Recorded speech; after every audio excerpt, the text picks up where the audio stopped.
Hi, everybody. I'm Malik Pancholi, and I'm the co-founder of Act to Change. Welcome to United We Stand Live. Thank you for joining us today as we stand up to bullying and hate, and happy Asian Pacific American Heritage Month.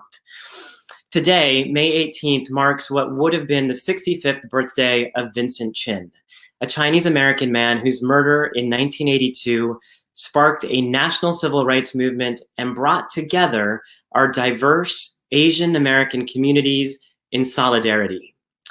In honor of his legacy, last year, Act to Change garnered the support of elected officials, municipalities, and partner organizations to declare May 18th, 2019 as the first ever AAPI Day Against Bullying and Hate. And this year, in 2020, this day has grown exponentially. Cities across the country have signed on in support, including Los Angeles, New York, Chicago, San Francisco, Washington, D.C., Boston, Atlanta, Phoenix, Seattle, Dallas, Houston, and so many more, as well as nearly 200 partner organizations that are commemorating today as the second annual AAPI Day Against Bullying and Hate. And to kick off United We Stand Live, I could not be more excited to welcome, joining us, by the way, all the way from Hawaii, actor Daniel Dae Kim. Hello, everybody. Aloha, Daniel. It's so nice to see you. Thank you so much for being here. Really my pleasure. So just to start off, I know that you were diagnosed with COVID-19 back in March. How are you? Other than my bouffant hair that's coming up, I feel like I'm back to 100%. I have a dark background because I've cut my hair by myself so many times right now that I just want it to disappear. That's a good trick. I'll have to use that. No, actually, I'm feeling 100% better now. It was an odd recovery, but I definitely myself among the lucky ones that I wasn't hospitalized, and I'm here to tell the tale. So I'm very fortunate. Well, apart from dealing with the health issues, I know that you've also said that you have felt heartbroken during this time due to all the racism that's been happening in the Asian or against the Asian American community. And I was wondering if you could just share a little bit about your thoughts on that. Yeah, I mean, heartbroken is one word for it. You know, angry, frustrated, and are other words for it as well. You know, it's an interesting thing. Since the outbreaks first started in January, I was hearing about reports around the world regarding acts of hate against Asian people and in our country, Asian Americans. And so, you know, it was a stark reminder to me that even from the times of the Chinese exclusion to, you know, the internment of the Japanese in the 40s to the Japan bashing of the 80s that you referred to with Vincent Chin, and even the destruction of Koreatown in the 90s. We as Asian Americans have often been asked to prove how American we are, even though many of us have been born here or have lived here for many generations.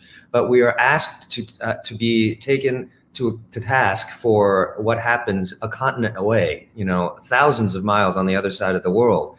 And so events like this, I think, are really important to help show the world that we really are part of the fabric of America. And, what we do as Asian Americans is separate from what happens around the world. And, to be considered American is what we're all hoping.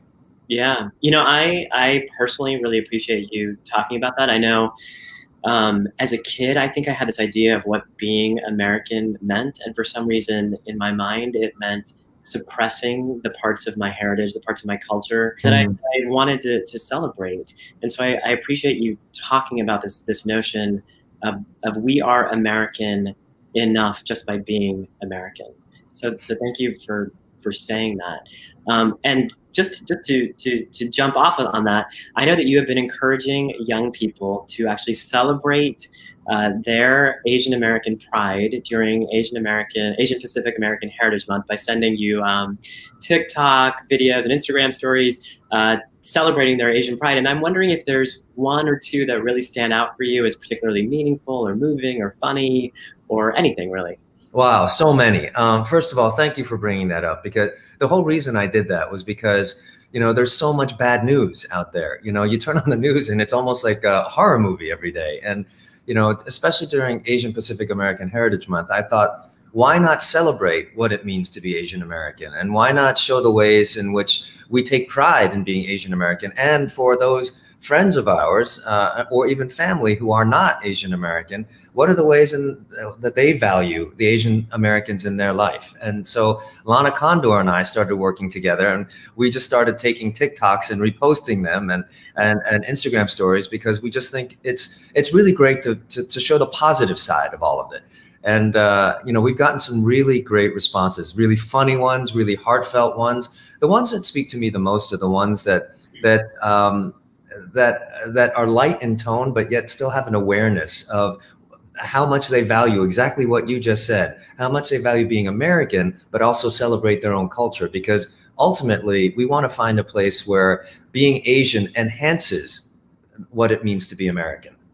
I love the way you said that. If we want to check out some of these videos, are you guys reposting them somewhere? Is there a place we can watch them? Yeah, on Lana Condor's IG and my IG, I'm reposting one or two every day.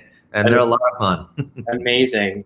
I wanted to ask you, you've touched on this a little bit, but why is a day like this, a day against bullying and hate, particularly meaningful to you? Because it's not just about bullying against Asian Americans. In this specific case, it might be. But people have come to me and said, well, look, Chinese people treat African Americans or Africans badly. There's racism all over the world. Why aren't you speaking up about that? And the fact is, they're all equally bad. It's not just about Asian Americans. It's not a self-serving cause. It's really just about the larger message of being united and trying to fight things like this pandemic together, as opposed to dividing us and scapegoating one another. And so it so happens in this case, it's a worthy cause because Asian Americans throughout history have suffered from racism, have suffered from acts of violence, have suffered from acts of hate. And you can just turn on the news today to see why. So I think it's incredibly important to have events like this, and I'm really honored to be a part of yours. Thank you so much, Dan. I know there's so many people who look up to you, so thank you so much for making the time to be here. I know that we had just a little short amount of time to get to talk. I have a million other questions I wish I could ask you. I hope that you will come back and chat with us at Act to Change down the line. But thank you so much for helping us kick off United We Stand Live. Thank you. It's really my pleasure. Aloha. Aloha. Thanks, Daniel. Just to build off of what Daniel just said, Vincent Chin's legacy of bringing us all together can be seen in the work that we're doing here at Act to Change. We have a simple mission. It's to end bullying for all youth. That includes the full diaspora of AAPI youth. East Asian, Southeast Asian, South Asian, Sikh, Muslim, immigrant, limited English proficient, LGBTQ+. We are here for you. We want to foster a world where all young people can celebrate who they are. To do that, we at Act to Change provide resources, we provide programming, we provide policy and curriculum recommendations, we provide support to our communities, but of course we need your help. to do it. I'm going to go into more details about the work we're doing throughout today's program, but I wanted to throw out there a challenge. We're hoping to raise $15,000 today. It is a modest goal, but Act to Change is a nonprofit run all by volunteers, and any donation that you make to Act to Change is fully tax deductible. So we hope you can help out. There are echoes of what happened to Vincent Chin in the violent attacks that are now being directed at our East Asian and Southeast Asian communities today, as Daniel spoke about throughout history, at our South Asian communities post 9/11, due to the hurtful rhetoric from the federal government, and also in the other communities of color that we stand in solidarity with, like in the recent horrific murder of Ahmaud Arbery. So I just want to take a minute to say that we all stand united to decry all hate, violence, and racism. In 1982, a 27-year-old Chinese American, Vincent Chin, was murdered on the night of his bachelor party because he looked Japanese. Layoffs in the Detroit auto industry were being blamed on Japanese competition, and racial tensions were high. One of his assailants declared, "It's because of you, little, that we're out of work." He was beaten so badly that he died 4 days later. His murderers, who were white, were given an outrageously lenient sentence. The judge stated, "You don't make the punishment fit the crime. You make the punishment fit the criminal." Journalist and activist Helen Zia played a crucial role in bringing federal civil rights charges against Vincent Chin's perpetrators. It was her journalism that galvanized the Asian American community. Now, Helen Dae, but I was lucky to get to sit down with her just a few days ago. Please enjoy this short interview with Helen Zia, spokesperson for the Justice for Vincent Chin campaign and author of Asian American Dreams. Helen, thank you so much for being here today. I can't tell you how honored I am to get to speak with you, especially about this important hate crime that happened in 1982, and also about where we are as a community today. I'd love to start by just asking you, what was the personal impact that Vincent Chin's story had on you at the time, and what about it motivated you to lead the charge in fighting for justice? Well, first, Malik, thank you for having me here. It's such an honor to be with Act for Change, and also this day, AAPIs Against Bullying. It's so important. And this particular day marks, it's a sobering day. It happens to be Vincent Chin's birthday. And to think that if he had not been killed in an act that started with bullying and then his death, he would be 65 today. And he was 27 when he was killed, at the prime of his life, getting ready for his wedding day. I mean, he was at his all-American bachelor party.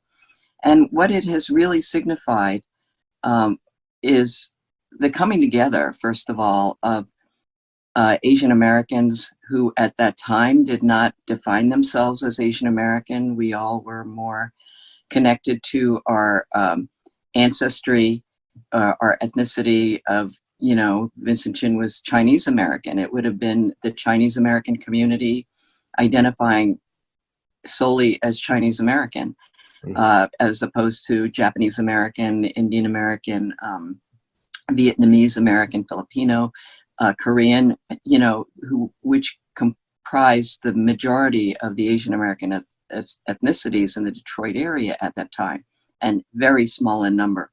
But when he was attacked and killed, it was very clear that it was because of what he looked like. He was associated with Japan, which was being labeled as the enemy.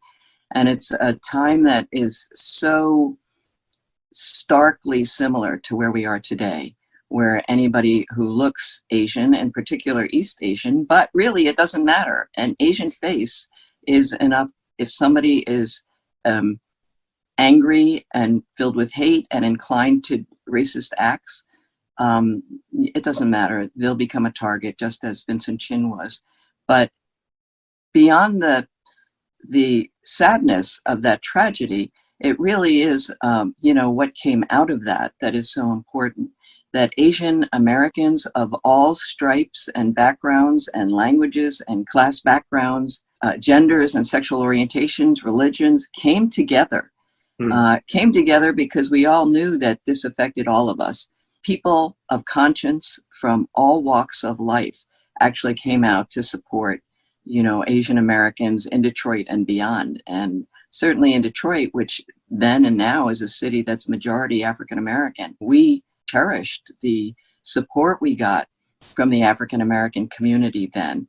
And today, when things are so fractured and, the white supremacists in the white supremacy house actively try to divide people and drive wedges and make it seem that, we could never unite as a people. Back then, it's important that it has happened. It does happen today.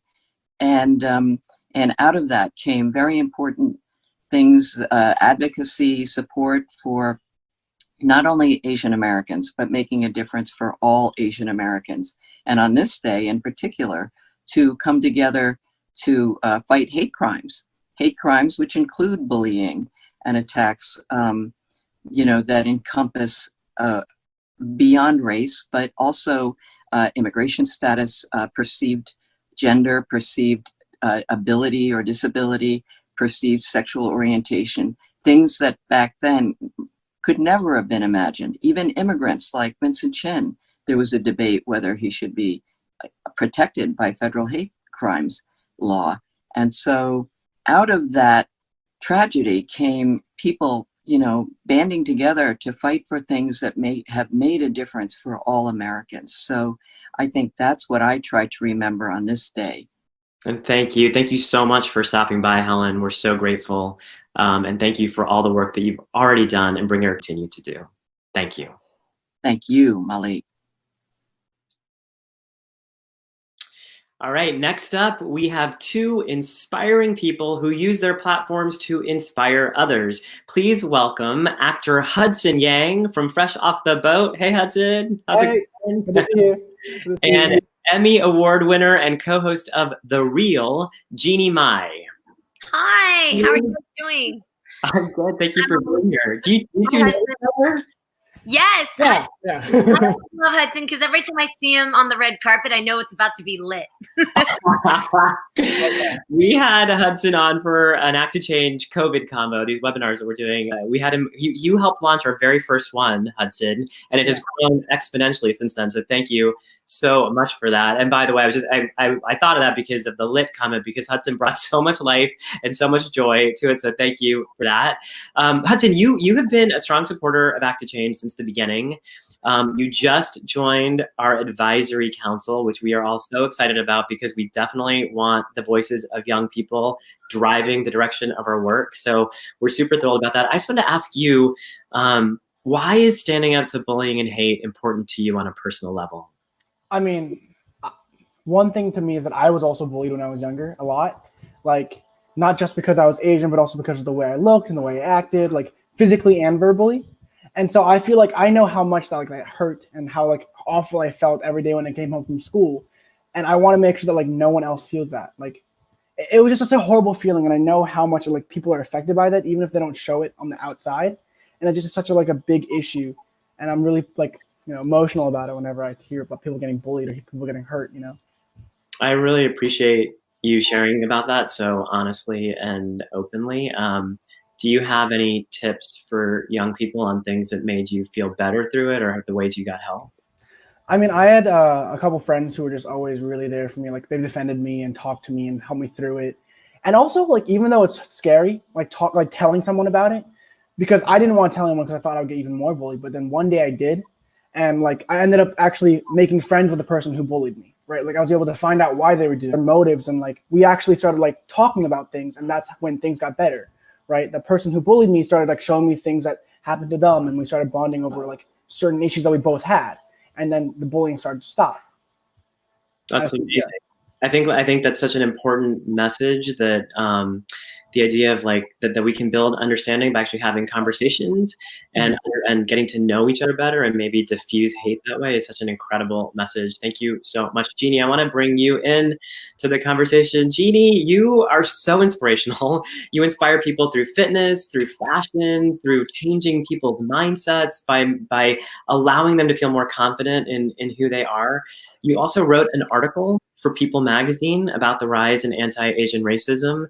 And Harper's Bazaar, and I'm going to quote this, said that you are a, quote, voice and light for Asian Americans everywhere. That's pretty amazing. I guess I want to ask you, why is it important to you to speak out and to make people feel better about themselves? And what kind of impact do you hope to have with that? I think it's important to speak out because I cannot believe that when I was a kid, I was reading about racism. I was reading about Jim Crow laws. I was reading about the internment camps, everything that happened in Japan and Cambodia. And we still have the same ish going on today. And I'm sorry, I use that word without using it because that's the lowest grade denominator I can use for a word that describes hating people because of the way they look, or the way that you think they are, or the stereotypes that you've heard. Because at the end of the day, racism is just an idea or a fear or a misunderstanding about someone else. But just the thought of it can turn into an act and can turn into hate. And as we're seeing today, can turn into death. And so it's volatile to me that I can't believe I studied it and it still goes on today. And I have to be, if I'm real with you, when I really think about it, I realized that when I was growing up, not only did I deal with bullying because of the way I looked and because of the way I acted, same thing with Hudson, but also I felt it in my own culture too, if I'm real. I could feel different tension and angst from one type of a race to another. Chinese versus Filipino, Japanese versus Korean, which race was better? What skin color makes you the richer, the more affluent type? And I couldn't believe it, but at that time, when you hear it, you just kind of like, okay, whatever. And you nod along and you go and you kick your soccer ball or you throw your Nerf football because you just don't think about it. It's the adults talking. But I realized that's how racism starts. You hear it somewhere, it's taught. And then now as we're older, as we're able to have conversations like this, where we either address the fact that you think certain things because you were taught it, or you stop it when you hear it still in your household today. And I literally am saying this specifically to my Asian American people here. I'm literally saying this because I know in households, I'm Vietnamese Chinese, I know what's going on in Filipino households because I certainly heard it there. I certainly heard it in my Tongan friends' household. Like I heard it everywhere where there's just a hierarchy with different races. And that's where it starts. And this is where we're not helping the situation. So I'm not sitting here to just talk about the hate that I'm getting as an Asian American. I'm also talking about the stuff that we're teaching inside our houses that we have to be careful about, because this is what's making racism still alive today. This is what's making this conversation still take place today. I'd rather be sitting here talking to you about education problems or bullying, just period, not racism. Why are we still talking about something that we studied about and we already realized and recognized was so wrong? And every group has experienced it. Everyone, from Jewish people to Muslim to, I mean, come on, it's crazy, but it still goes on today and we know it.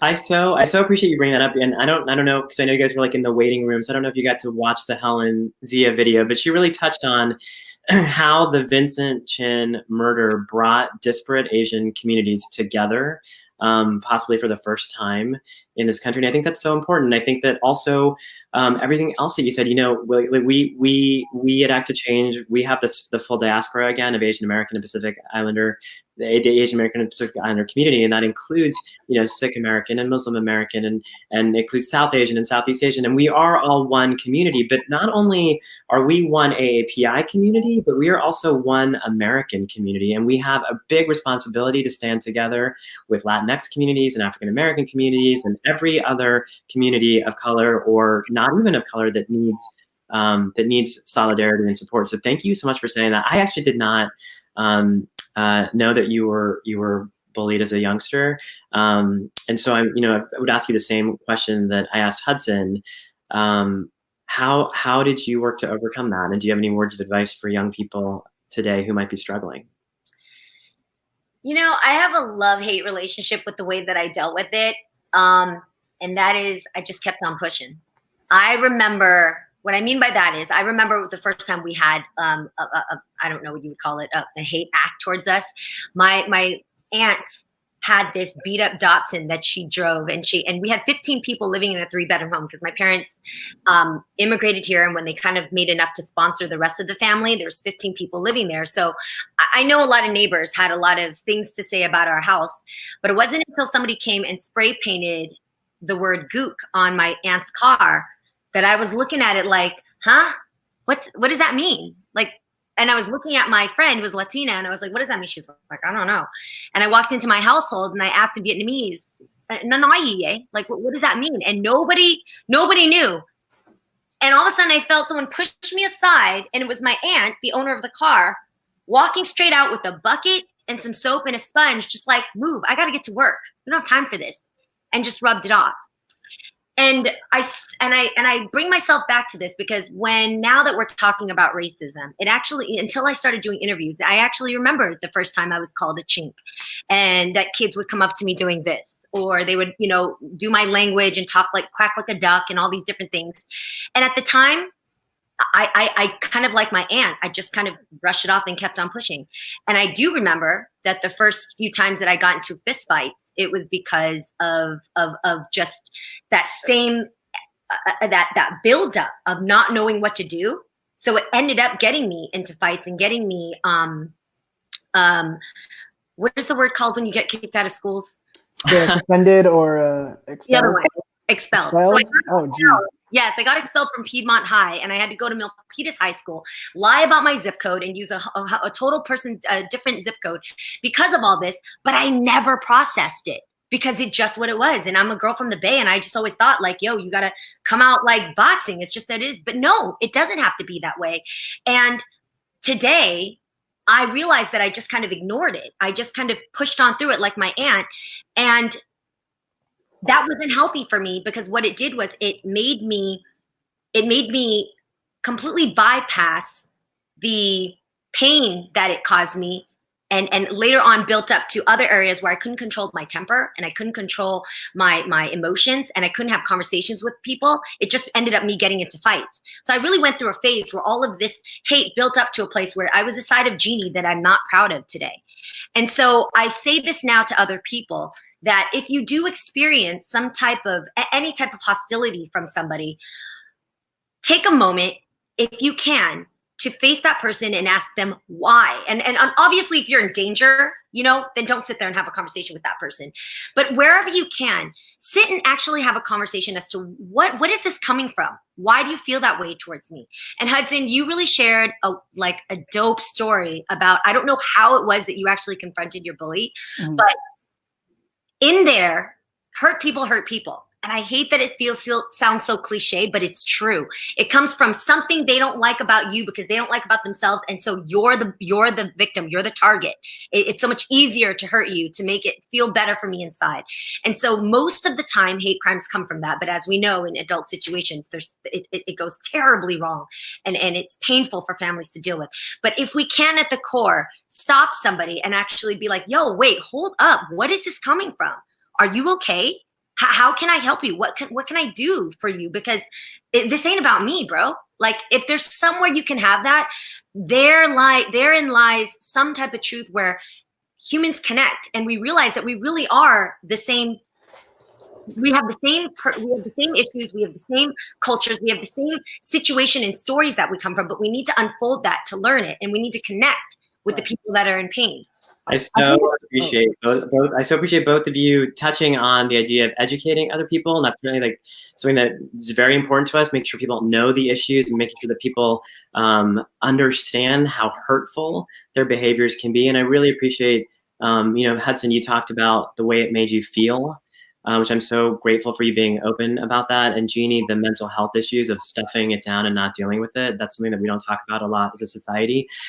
We sadly have to move on to our next guest, but I want to thank you both for being here and for supporting this day against bullying and hate. And Hudson, we're going to just keep hitting you up down the line to do more and more for us. And Jeannie, now that I've completely like fallen in love with everything you had to say, I hope that you will stay connected to Act to Change. Of course, absolutely. Thank you, guys. Thank you. It's great being here with you too. Yeah, thanks for having me, guys. Thank you so much. All right, our next panel is a media and journalism powerhouse. But before I introduce them, I just want to remind all of you that we have many resources at acttochange.org, and our resources are translated into multiple languages and offer information on how to respond to and how to combat bullying in your communities. I also got a text during this that our donations are up to $5,200, so we're a third of the way to the goal. So if you are able to donate, please visit acttochange.org/donate. Okay, I am so excited about this panel. Please join me in welcoming author, journalist, and the host of CNN's This Is Life with Lisa Ling. Lisa Ling, hi. Hi, thank you so much for having me. Thank you for being here. We also have editor-in-chief of Allure magazine, Michelle Lee. Hey, Michelle. Hi, thanks for having me. Thank you so much for being here. And we have the co-founder of Gold House and founder of Ohm Group, Bing Chen. Hey, Bing. Hi, thanks for having me, Malik. What's up, brother? It's so good to see you guys. Wow, there's a lot of talent on the screen right now. It makes me a little crazy. Same. So all of you work in media in some fashion or journalism, but you also are doing very diverse things. So I wanted to ask each of you, and let's like go around the square, I guess. I wanted to ask each of you, what is the biggest challenge that you're seeing in the media right now befalling our communities? And I don't know what view you guys have, but I'll just go in the order of the view that I have. So Lisa, if you can go first. Well, Malik, it's interesting you asked that question because Bing Chen and I were talking last week, and we were just lamenting the fact that things were actually going so well, thanks to people like Bing and his organization Gold House and this incredible mobilization that was happening around Asian-led projects in the media. It was so exciting. And as someone who has worked in the media for about 35 years, long before you all were born, it was a source of excitement and pride that I had never really experienced with, the successes of so many of these projects. And so, now we find ourselves in a totally different world, and I don't know what is going to happen, but it is concerning that in an instant things can change in the way that they have, and that our Asianness, our Americanness, is being questioned even at the highest levels. I mean, I don't think there is an intentional objective to demonize Asian Americans, but I think people at the highest levels have to realize that there are consequences of speech and of language and how you characterize things. And my fear also is that this is an election year, and given the conflict between the U.S. and China and this contentious relationship that is brewing, my hope is that it doesn't get worse for people who look like us throughout the next year, but just given how volatile rhetoric has been, particularly by this administration, it's something that I'm tremendously concerned about. I appreciate what you said, and I would maybe venture out to say that there probably is some calculated demonizing. At least that's the way it sometimes seems. But I appreciate you saying that. And I want to talk more about some of the ways you think we can counteract that. But let me get to Michelle and Bing as well.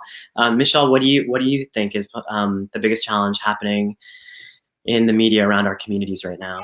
I think the biggest challenge right now is just that any discussions of race have been so politicized, and that part of the audience will just immediately shut off at any mention of race. And it's such a dangerous thing because even though, like Lisa said, things were going great, like I felt like we had this momentum behind us of so many more Asian-led projects and things were going so well, we still, to be honest with you, are so underrepresented in media, in Hollywood and other places that when you have that lack of representation, it still just opens the door for people to misunderstand our cultures. So that's when you see people talking about how Chinese people eat such weird food. We all eat bats. We all eat dogs. And, you know, all these crazy old stereotypes that I had felt like were long gone before. And I loved listening to Hudson and Jeannie talk right before us because I feel like I share so many of the same memories as they have. I also in middle school was bullied horribly, and that was 30 years ago. So I felt like finally we've like moved past this. And so quickly, it's just so sad to see that we're kind of back where we started again. Yeah, and that's probably a great starting point to then come to you, Bing, because I know that you've done so much work around media and representation, and so I'm curious if you echo the thoughts that Lisa and Michelle put out, or if you have some other thoughts on what's going on. Yeah, I mean, as you know, they're both much smarter than I am, so I definitely agree with everything that's been said. I don't know that. I don't know. It's definitely true. It's definitely true. No, but I think the only other two things I add are one, and Lisa and I were actually talking about this last week. Our race has two nations. We have a loyalty, commitment, and heritage in the motherland in Asia, and then we also have a loyalty, commitment, and fervor for the United States. And we are unfortunately stuck in the middle. And how do we circumvent that, or how do we surmount that, given all the essential questions that are going around of who is culpable, who's responsible for finding a solution, is really hard. Because we have to play both sides. We have to be in the middle. The second thing that I think candidly has been very irksome, and actually, to be honest, Michelle and Lisa are two of these sort of paradigms of sort of the best version of this, is we need more heroes and we need to celebrate our heroes. I mean, you have two people here who have gone out of their way and candidly did not have to not only embrace the mainstream, as it were, in their work, but also the Asian community. And I think we need to see more of that. I think too often we still see Asian on Asian hate. And to be clear, I think it's okay and appropriate and sometimes essential for us to critique each other. But my challenge is, while every voice is worthy, I think sometimes we need to get off our high horses and thinking that just because we exist, we deserve to be seen equally at all times in the same way by everyone. Because what happens when we start doing that publicly and attacking each other publicly in the community is that the old majority benefits.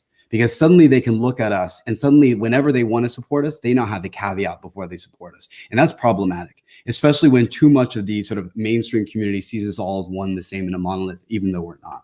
So I think that's the second piece of, we have to celebrate and educate our heroes in productive, actionable ways, as opposed to sort of clawing each other down before we've even made it. And we also, you know, to underscore what Bing is saying, you know, this is a moment right now. We are in the midst of something totally unprecedented, and the attacks on Asians has risen exponentially. And this is a moment when, you know, we want other communities to stand up for us as well, right? And so we also have to stand up for racism against everyone. That's right. I mean, this is a moment when leaders are going to rise up and emerge, and it's so important that we start speaking out against injustices that are happening in communities across the board, because we have to speak in a unified voice if we're ever going to be able to overcome this. I would love to just hop in here around that, because I think historically, a lot of minority or marginalized communities have sort of felt like there's only this much of the pie I can have, and I've got to fight for it. If I share with anyone else, I'm not going to get my piece of the pie, right? And I feel like we're at a moment in time in history where we are realizing that we all must actually be united. Not to plug the title of today, but that united we stand, right? And so I really appreciate you all bringing that up, not only within our Asian communities, but for all communities who might need support and might be suffering. And you know, Michelle, I wanted to pivot to you, because you've done like, and all of you have, but you have done some amazing work around bringing diversity to the forefront. And I'm sure people probably already know this, but I just want to highlight that you've been dispelling beauty myths with Allure magazine. You banned the use of the word anti-aging in the magazine. You brought in a trans editor in Janet Mock, and you were the first major U.S. magazine to feature a woman in a hijab on the cover. And these are groundbreaking things. And so, I guess my question to you is why, and second of all, did being Asian American drive any of your decisions around these momentous events? Yeah, I definitely think that being Asian American absolutely led those decisions. And I think part of it was that feeling of feeling underrepresented. And I remember for a long time, before I was an editor-in-chief, feeling like, why are we not represented out there? And so when I came into a position of having a platform, I still felt frustrated. But then when I actually looked inward and said, well, why am I not doing it? And it was just this like light bulb moment where I said, if I'm also not doing it, I'm part of the problem. So, you know, as Lisa was saying too, it is not all about I as an Asian American am not only going to put Asian Americans on the cover, right? Like it's so important for us to really recognize that there's so much in the world of diversity. At the same time, when it comes to Asian Americans too, I looked back at the past 28 years of Allure, and on the cover, we had only featured 2 Asian women on the cover. It was Lucy Liu and Olivia Munn. And so last year, we actually put 3 Asian women on one cover. It was 3 Asian American models, and it was gorgeous. And it was this historic moment where it, again, was just this light bulb moment of where I said, if I'm not going to be the one to do it, who is actually going to do it? So I think it's very important for us to not only build allies in the world, but also to show people that we have the opportunity to help shape culture. And if we're showing to our audience, this is what the image of beauty is, we have this opportunity to do so much more than just to sell a beautiful cover. It is truly, we are changing the world. I talked about this a little bit with Daniel Dae Kim earlier in today's event about as a kid feeling that that I wanted to be more American and this idea of what American meant. And I think that part of that is because we so rarely see images on the covers of magazines or on billboards or on television or in film as lead characters or as sort of the all-American person. In fact, for the longest time in my career, it was like, if you look like this, which I do, then you're going to be playing the funny sidekick or the character we laugh at. You are not, I mean, I literally did a show where I was the foreign exchange student and the lead character was classic all-American, blonde, built, and I was the weird guy who he has to live with at the boarding school. And so anyway, I appreciate the work that you're doing around that. Bing, maybe I'll flip to you just to build off of that. I know that you've done a lot of work around representation in the media, uplifting Asian voices. And not only that, I know that you've done a lot of work around uplifting Asian businesses as well. And it seems to me like there's something in there about integrating our culture into our American culture into American culture. And I wonder if you could talk about that a little bit. Yeah, absolutely. I mean, the way I think about our culture and American culture is our culture is human culture, period, right? The promise of America is no different from the promise of being a free human being. It's being Asian, it's being Christian, it's being Muslim, it's being undocumented, it's being gay, it's being straight, like, et cetera, et cetera, et cetera. And so I think all of this is just about freeing ourselves for what we deserve. I think to go to how we actually get there, I mean, no one to piggyback off what Jeannie astutely said earlier, no one has a real solution to racism because it's persisted for centuries. That being said, I do think there are 2 ways that we start. So one that Lisa alluded to earlier, that Malik, you also mentioned, is even though the origin and nature of the racism against the Asian community is distinct from that of other communities. By the way, asterisk, the Latino community, the Black community still suffer from the highest mortality and unemployment rates still. Also, by the way, undocumented immigrants also.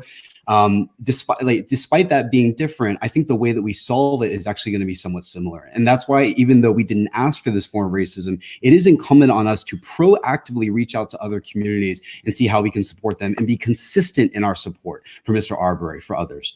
I think the second piece is awareness is really half the battle. The other half is action. I don't think the Asian community, the whole stereotypical, we don't speak up because we want to be apolitical and keep it, that's a generational issue. My generation does not have that problem. We have no problem being loud. The issue is we are not aware of what's going on all the time. And more importantly, we don't know how to act practically against it. Do we sign a petition? Does the petition do anything? If we tweet, where does it go? Et cetera, et cetera, et cetera. So I think the twofold here is, one, across our communities, we need some sort of like alert system where if something egregious happens, we are all on message. We all have the hashtag. We all know color of change is a great petition. We got to go sign that, right? And then secondly, beyond that, what else do we need to do? And I guess what I would say to that is, this is it's a pretty educated community. I mean, I'm not to make gross generalizations, but it's one that is quite ambitious, is good at finding out information. And again, as I said earlier, like, this is a moment, and we need to be proactive about finding those stories, about telling those stories, mean, the fact that so many Asian young people don't know who Vincent Chin is, or don't know who Helen Zia is, who you had in the beginning of the show, to me is a travesty. It's so important to know our history, because the fact of the matter is American history has not been kind to Asians. And it's so important that we have that context, and not just Asian American history in this country, but to recognize injustices that have befallen so many communities. And now we all have platforms. You know, this is, you know, you were asking about what can journalists do, but we all have platforms now. And so it's really important that we use those platforms. I mean, you know, something has changed now since COVID, right? You know, and we have a choice of whether we want to use our platforms to continue selling stuff or promoting ourselves, right? Or use our platforms in productive ways so that we can speak out against injustices or highlight the really salient and important things that have happened in different communities across the board. Lisa, I know on speaking of using your platform in social media, you have been vocal about the fact that people were making racist and hurtful remarks, and I think even threatening your children. I don't remember the specifics, but I'd love to hear you talk about that. And I remember that you said that people told you to just don't bring attention to it, don't call it out. Yeah. And you said that that it was important that we do call it out. And I would love for you to talk about that a little bit. Yeah, I mean, like Michelle and Hudson and Jeannie said earlier, when I was growing up, I was teased mercilessly about being Asian because I grew up in a non-diverse community. You know, I was called Risa Ring. That was my nickname for most of my life, but it was never really malicious. These days, the messages that I'm getting, the messages, you know, that are proliferating, the things that are happening to Asian people are, I mean, it's ugly and it's vile and it's ignorant. And as Jeannie said earlier, it sounds cliche, but hurt people hurt people. And we have to recognize that this is a scary time for all of us. People are hurting and people are wanting to blame others. And we can't sweep these things under the rug. We have to not only speak out about them and speak out against them, but we also have to start having dialogue with people who are different from us. And that's what I've tried to devote my whole career to. You know, I think it's so easy for us to on social media, for example, follow only the people who espouse the same views as us. Well, as a result, your view becomes pretty myopic. How are you any different than the people living in North Korea who are prevented from knowing what's happening around the world? And so I think it's incumbent upon us to not only try and to learn more about what's happening in the rest of the world and in this country, but to engage and start having dialogue, productive dialogue with people who are different from us so that we can kind of come together and start figuring out how we can address a lot of these issues. I would love to also ask you, because I know that the danger of, I guess, what is the danger in speaking up, right? And I think that the danger in speaking up and putting out something like that is that, you know, especially in the social media world, you're going to get trolls, you're going to get people who are going to double down on the hurtful comments, and then also the vulnerability, you know, and so I'm curious, have you seen a backlash to being vocal on social media, and how have you dealt with it? Well, I'll go first. Yes, I have seen a bit of a backlash because social media, you know, people often feel compelled to respond when they get upset with something that you've said or want to say something nasty. And so there definitely has been a backlash among a certain demographic, but overwhelmingly, there has been such incredible support and allies emerging who are appalled by this kind of behavior. And again, that's another reason why we need to keep putting it out there, to just make everyone aware that this is going on so that we can all take steps to combat it. Yeah, I would say that also. I really think that what's complicated for me is that being the head of a brand, I can speak from my own opinion, but then my own opinion somehow becomes the brand's opinion. And so that seems to be a little bit of the challenge. I think that when I've been really vocal, though, it's only been positive. Like Lisa said, I mean, honestly, you have a couple of the trolls, you have some negative comments.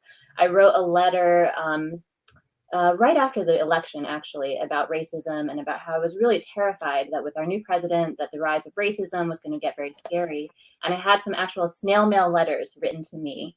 And I remember thinking, you know, if someone is offended by me writing about racism, maybe I don't want them in our audience. And I think that, you know, I think it is that thing of where those couple of voices are okay. I'm fine dealing with it. I'm an adult and we can handle it. That's great. Bang, yeah. No, I was just going to laud both of them. I mean, I'm not trying to be sycophantic, but this is where we have to repeat what Michelle said earlier. You know, if it's not for people like Michelle and Lisa and DDK and Jeannie and Hudson and so forth, if it's not them, then who is it going to be?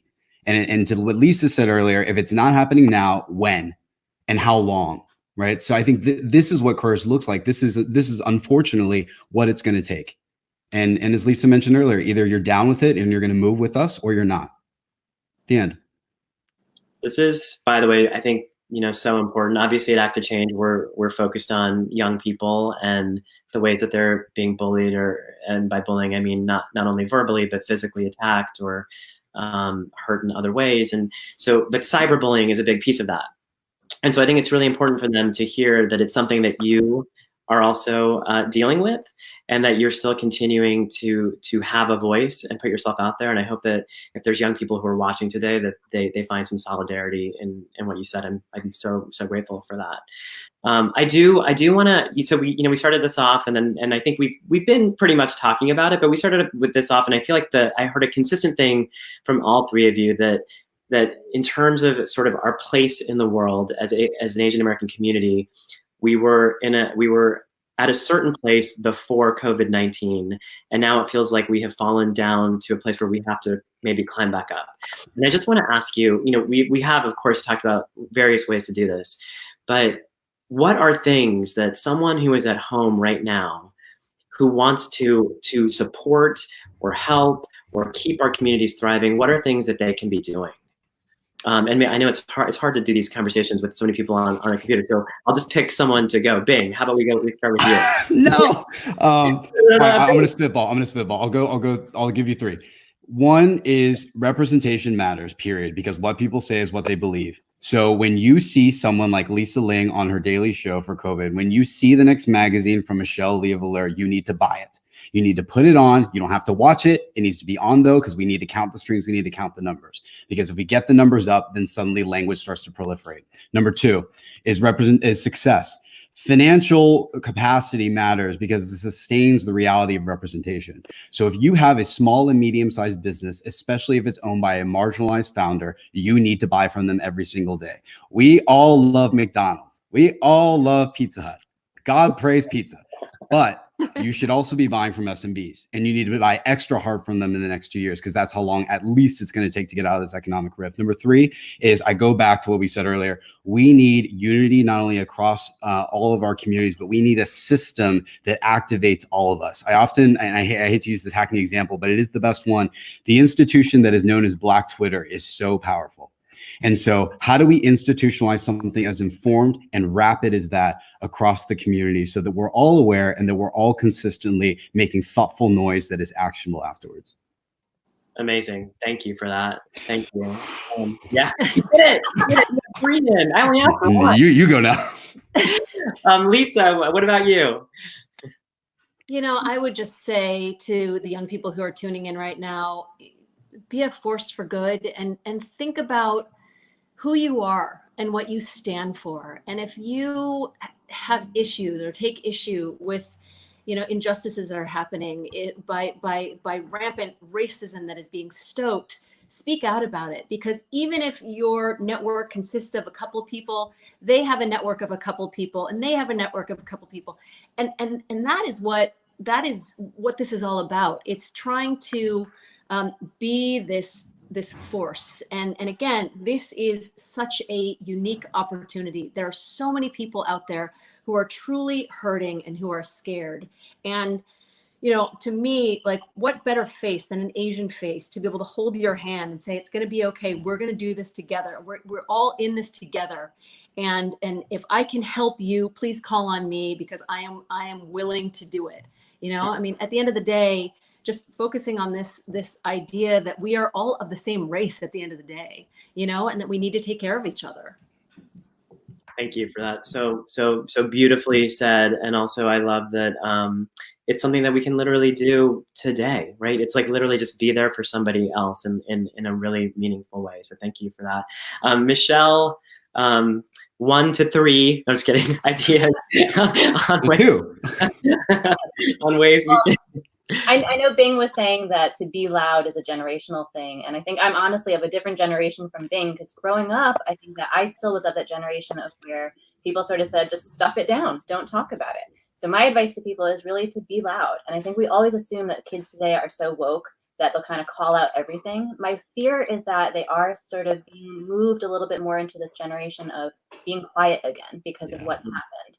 So my advice would be really be loud. When I was bullied in middle school, I had a French teacher who was trying to explain what Chinese people sounded like, and he started making ching chong voices in class. And so no one said a word. I was the only Asian American person in class, and no one said anything. So my hope would be today that either I would say something or someone else would say something. And it is that thing of where we have to just constantly remind each other that if we don't say something and we don't encourage other people to defend us and to help each other, no one else is going to do it.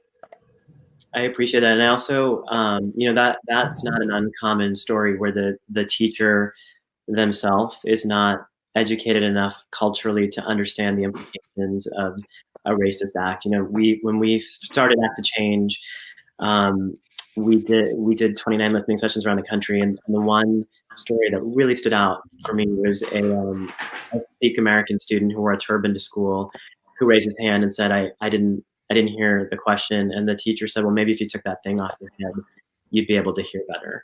And the level of hurt and pain that can cause a student when the person who is supposed to be there to protect you is so awful. So thank you so much for bringing that up.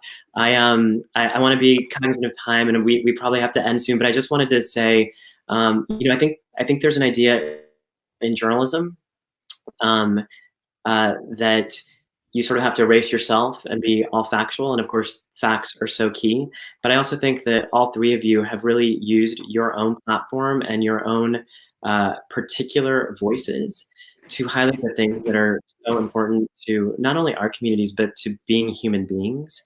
So I just want to say thank you so much for all you do. And thank you so much for stopping by today and supporting this day against bullying and hate. I'm so grateful to have you here. Thank you for what you're doing, Malik. Thank you. And Rebecca. Thanks, Malik. Yeah, thanks, Rebecca. Thanks, guys. Thanks so much. Thank you. Thanks for having me. All right, our next live panel is going to come up in for just a few minutes. But first, we have some inspiring words from some truly terrific people who could not join us live today. So enjoy. Hi, everyone. I'm Parvesh China. This is Mr. Beans. I'm thrilled to join Act to Change on this AAPI Day Against Bullying, because we all know it's an honor to be Asian. I came up with this phrase myself. Remember, if you feel like you're being bullied, tell someone. Tell a parent, tell a friend, tell a teacher, or you could always Zoom or Instagram or Twitter me. Right, Beans? Right? Damn it, I'm Mr. Beans. Thank you for setting up to bullying and hate. Have a wonderful day, and we'll see you soon. And hopefully next time I'll have a haircut. I don't know, I kind of like my curls. They're everywhere. Shall we go? Come on, let's go stand up to bullying. Hey! Stop bullying! Hi, this is Ken Jung.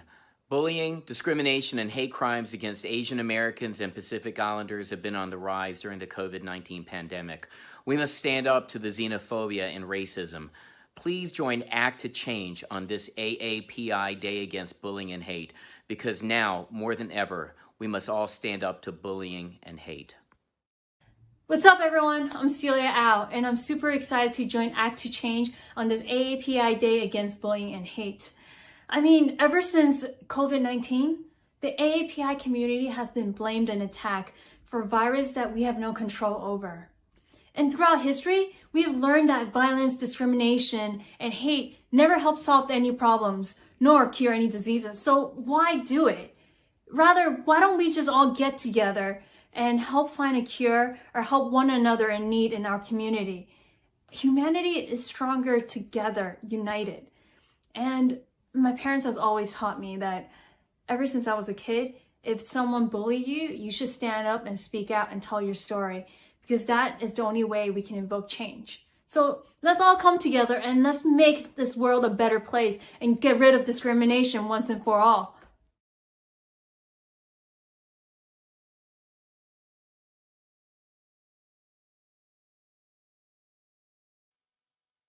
Hi, I'm back. Thank you so much, Parvesh and Ken and Celia, for those amazing words. In response to the surge in hate around COVID-19, we recently launched a webinar series that we are calling COVID Combos.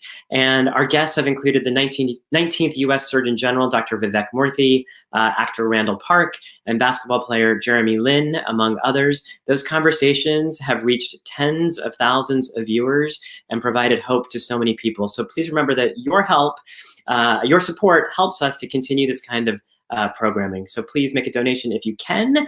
And now we have two fierce actresses who are breaking all kinds of boundaries.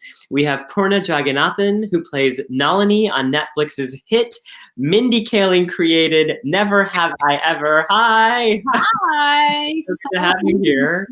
And we also have Poonam Patel, who was Emmy nominated for her role on the Netflix. Hi. Okay, so you guys are offering the kinds of representation on TV that our communities are so hungry for, but not only our communities, all of America, it's Netflix, so all of the world is tuning in. I want to talk to you guys about that a little bit. So Purna, I'll just start with you. Yeah.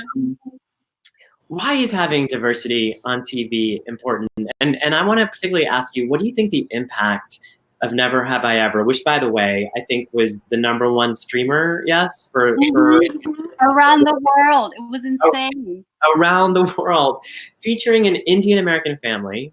Wow. Or The Night Of, which you also were so amazing on, which featured a Pakistani American Muslim family. What impact can shows like that have? Well, I think from a very personal point of view, as when we're represented, when minorities are represented in the media, we show up as very incomplete, right? We are bit players. A lot of times we're little checks that the production houses can check off as, yes, we've made a diverse hire. And very often, you were mentioning a little before, we're the comic relief. We show up as, providing a little bit of someone to make fun of. And the way I look at it is we're usually the punchline and we're never the plot line, right? Mm-hmm. And the problem with being a bit player, the problem with presenting an incomplete picture is that none of our struggles and none of our pain is ever represented. I know that's certainly very true for me. All my experiences, all my parents' experiences, what we've come through. I'm an immigrant. My parents are immigrants. None of that has any space and any breath to show up. And I think, and I look back at shows like Transparent, the massive impact of showing communities different from ours. What it has is it creates empathy for that community. It creates acceptance for that community. And, I think that's really like when you see Asians on TV, when you see immigrants on TV, when shows like The Night Of or Never Have I Ever show up, it provides an opportunity for the wider mainstream audience to get to know us better, to create more empathy for us, to create more acceptance for us, to feel our struggles and pains like their own. And it works. Both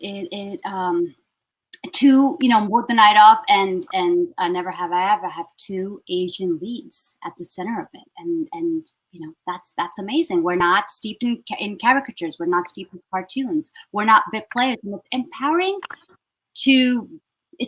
to see, and it's empowering to be seen. I think that's the biggest feedback. There's a sense of belonging that people get from seeing people like us on TV. I love what you said about it building empathy and creating understanding. It's a theme that so many of the speakers today have brought up. This, all the way back to it was just like a half an hour ago, but it feels so long ago in my head because I've been hosting this thing. But even back to Hudson. Real quick, I can hear Purna, but I can't hear you, Malik. So Purna, you might have to translate for me if you speak to me. Oh, that's good to know. Technology. Okay. So, well, that's awkward. I wonder if I don't know what would be causing that. You But said it's awkward. You know. I know. Peace out. super awkward. Well, okay. Not all Indians are good at tech, okay? There it is. Oh my gosh. I'm wondering if headphones would help, but I don't know why that would be different. So well, let me just do this. Let me You ask me the question you want to ask Poonam, and I'll ask. Okay. So what I wanted to say first though is that we've heard this idea that that building educating people about who we are reduces hate. And so I love what you said about having those characters on TV can also do that same thing. They can build empathy. Maybe you can tell Poonam that. Educating characters and who we are reduces hate. So, the fact that you see characters on TV that look like us and creates empathy works towards lessening hate, something like that. Yeah, that was pretty good. That was pretty Absolutely, yeah. I feel like also when we're showed as like not just one category, we're not just the Indian person, it really helps humanize us. Like on Special, I feel like I'm curvy, I'm Indian, I'm sassy, I'm insecure, I'm flawed, I'm a friend, I'm an employee, I'm a writer. And it shows that like, just like every other human, we have so many layers to us, and our identity, a big part of it is made up by our cultural background, but it's also made up by all these other things that have influenced us to become who we are. Orna, could you ask Poonam to I would love to talk about the whole body image thing, because that's something that I think a lot of kids are bullied about, and I also think that it's something that we're very aware of intersectionality at Act to Change, and this idea that you might be being bullied for your race and your physical appearance on other levels. So I would love to ask you talk about body image. I have the worst memory, so I have to. I'm sorry. He wants to talk about body image. He wants to talk about, a lot of kids. He wants to talk about intersectionality because kids can be bullied for race as well as what they look like. Anything else, Malik? No, just that you've been such a vocal advocate around body image, and if you could just speak to that a little bit. You've been such a vocal advocate for body image, if you can just speak to it. Absolutely, yeah. I feel like my whole life, I've always been chubby, curvy, fat, whatever phrase you're comfortable with. And I feel like, especially in Indian culture, like we are very blunt. I don't know about your family, but like all my aunties and uncles, and they're not saying it with bad intention, but like people talk about your weight and your body like they're talking about the shirt you wear. They're like, oh, that's a beautiful shade of yellow. You've gained weight. And I think it comes off in their mind as pretty harmless, but then a lifetime of that really does build up and affect you, in addition to the societal standards that are put upon you. And I know growing up for me, definitely didn't see any Indian people on TV besides, Bollywood. And the few fat or curvy women I saw on TV were always the butt of the joke. Even in Bollywood, I think the only curvy Indian woman I saw was this actress, Tuntun. I don't know if you guys remember. Yeah, I do. But anytime she was on screen, all they were doing was making fun of how fat or aggressive she was, literally like sitting on, skinny little Indian men. And like, that's hilarious. And I think even during this like pandemic, I've seen so many memes and GIFs of like, oh, my body after quarantine is going to be like this. And they'll show an image of like a fat cat. I saw one that was an image of a little girl holding her stomach. And I think it's like we become numb to it. So it's easy to be like, haha, yeah, we're going to be fat, but we don't actually explore, well, what's so bad about that? And why is that a joke? Mm-hmm. And why, if you gain weight and look closer to me than, Gigi Hadid, is that funny or bad in any way? And so I think normalizing people of all different shapes and sizes and showing them on TV, not just for their shape and size, and letting them exist alongside everyone else like they do in real life, helps us not see it as other. so much, you know? Mm-hmm. Thanks so much. We only have like 2 minutes left, sadly, but I wanted to ask you a really, really quick question for you, Purna. Mm-hmm. I know that you made a film about gang rape in Delhi.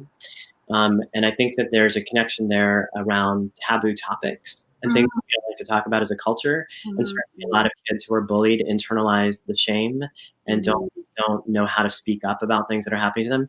I just wonder if you could offer any words of advice to young people who might feel shame around speaking up, and what allowed you to speak up for other people. The piece is actually a play. It's a play called Nirbhaya, which translates into The Fearless One in Hindi. And we actually use the events of the gang rape and subsequent death of Jyoti Singh Pandey as a springboard to talk about our own stories of sexual violence and gender-based violence. So I spoke about my own rape at 9 years old, and I was joined on stage by 4 other women telling their own stories of rape and gender-based violence. And you know, the piece was it was built by Yael Farber, and I have to say that the piece was built out of pure rage.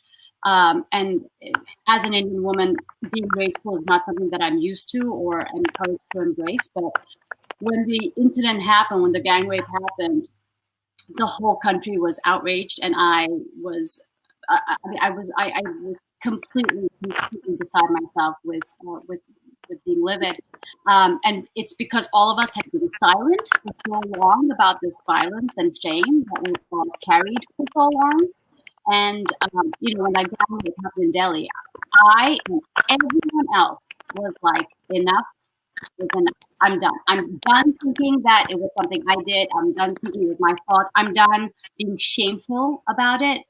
You know, I'm ready to shift the shame from me onto my perpetrators. I'm done carrying it. And it was such a breakthrough for me and my castmates.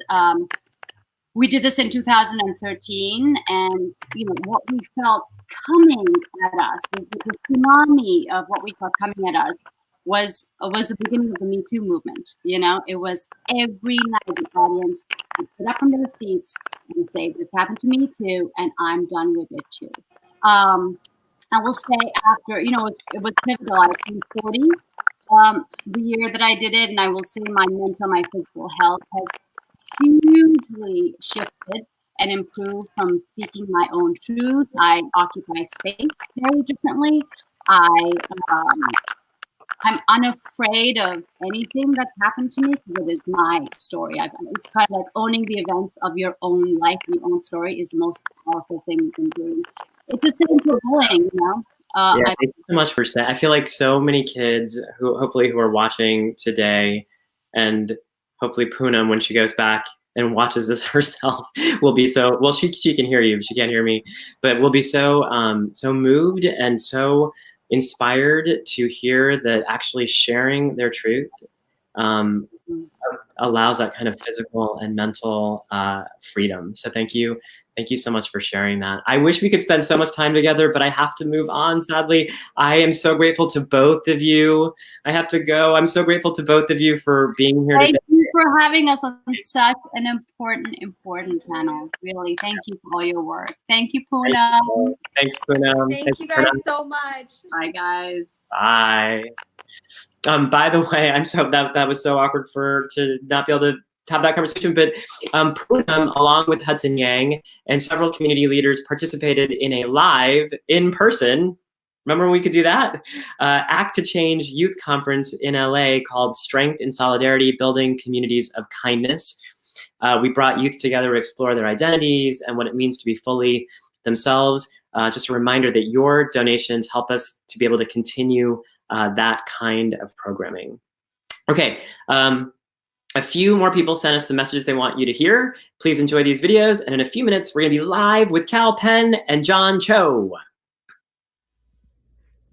Hey everybody, I'm Randall Park, and I am excited to join Act to Change on this Asian American Pacific Islander Day against bullying and hate. We're currently in some very trying times, but really now and at all times, we have to support each other. Support our youth, our elderly, our various communities, and our allies against bullying and hate. So let's all stand up, united together, and make the world a better place. Stay safe out there.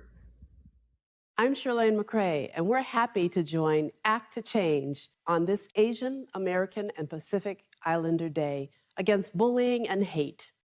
And I'm Bill de Blasio. And on behalf of all the people of New York City, happy Asian Pacific American Heritage Month. The Asian American community knows how to celebrate and live life to the fullest, generously sharing with the world a beautifully diverse culture. We are so lucky in New York City to have so many Asian Americans as friends and neighbors. But now, once bustling neighborhoods are quiet and our streets are deserted, businesses are closed, sacred spaces empty. During these difficult times, every day is a new unprecedented challenge. We've got a full plate fighting this war against a powerful, invisible enemy, and we've had enough of the scapegoating of the Chinese and Asian American community who are fighting alongside us in this war to protect this city. You know, I have to say how proud I am of the incredible contributions that our Asian American communities make to this city. And I can't imagine New York City and the greatness of New York City without our Asian communities and all they bring us. And that's the normal times that we experience, but now we're dealing with something so much more challenging. What I've seen in this crisis is this community contributing in so many powerful ways. The healthcare heroes, so many of whom are Asian American, making a big difference. The first responders, the teachers, the educators who have kept things going no matter what, reaching our kids and helping them to learn. And of course, so many small business owners who have continued to contribute as essential workers and who are going to help towards a better future. To win this war against COVID-19, we must battle both the virus and the hate, and we will do it together. To the Asian American community today and every day, we stand with you. New York City always has your back.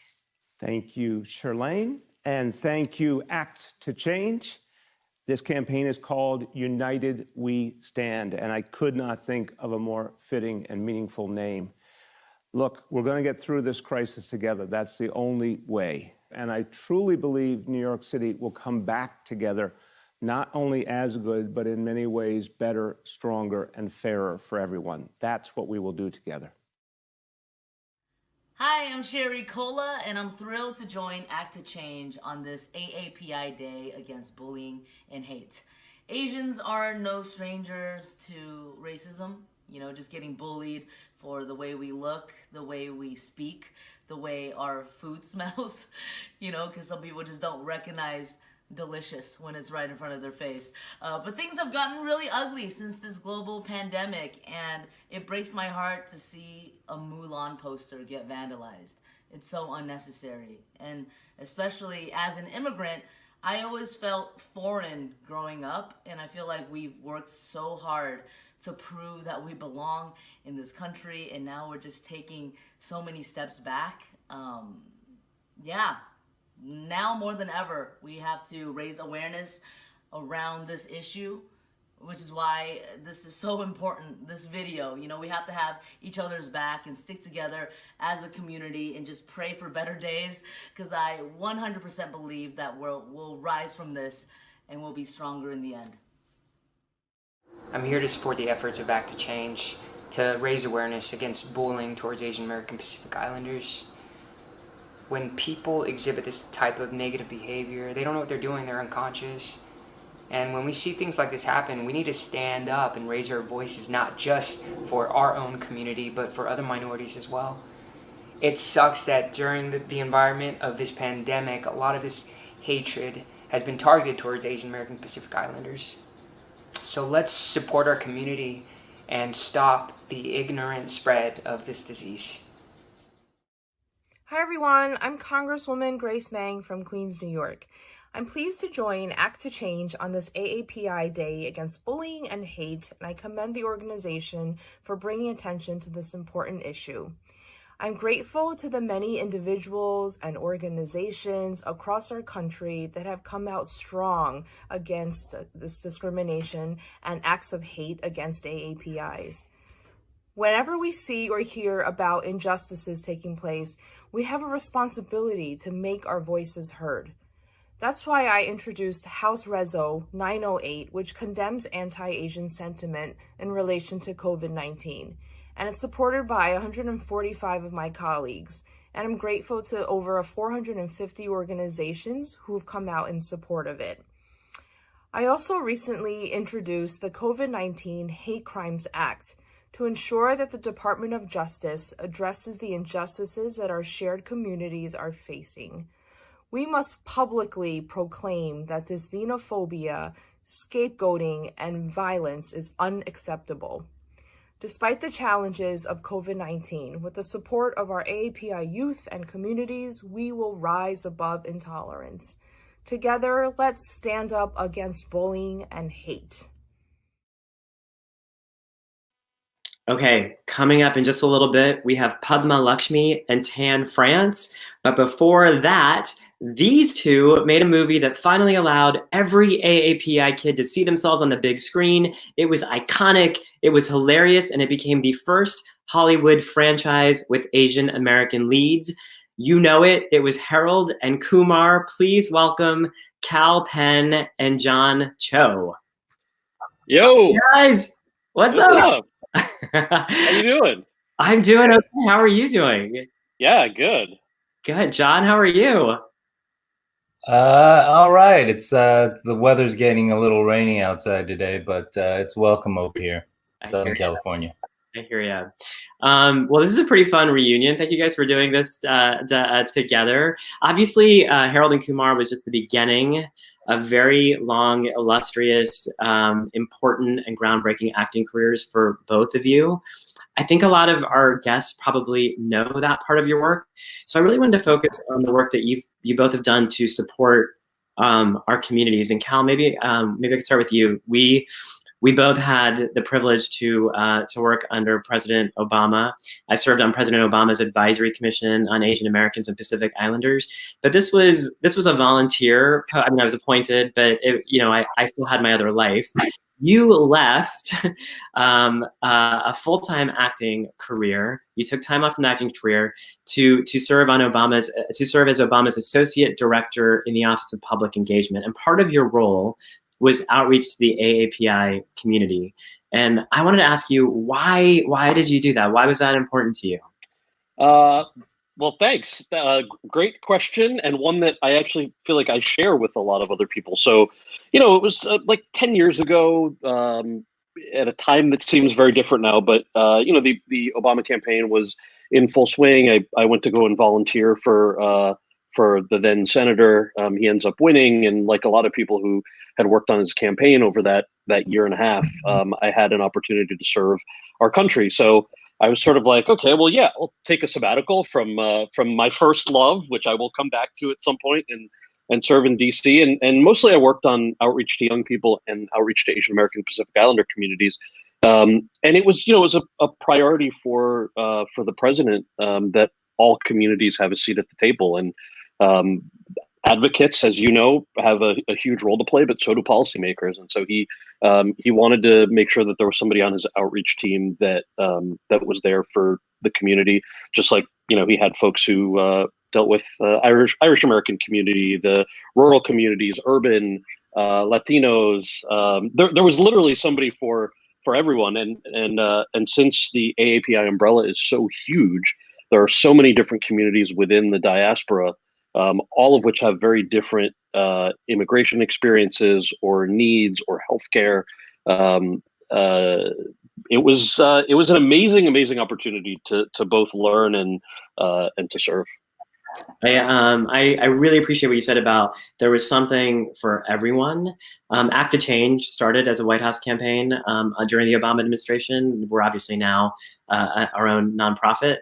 But I remember that part of the reason this campaign came out of the White House was this idea that there wasn't an anti-bullying campaign that served on focusing the the needs of the Asian American and Pacific Islander community for the very specific things Asian American and Pacific Islander kids get bullied for, whether it be their religion or their immigration status or limited English proficiency or the foods they eat, whatever that was. And the White House saw this need and said, there should be something for everyone. And that's how Act to Change started. So I really appreciate you talking about that.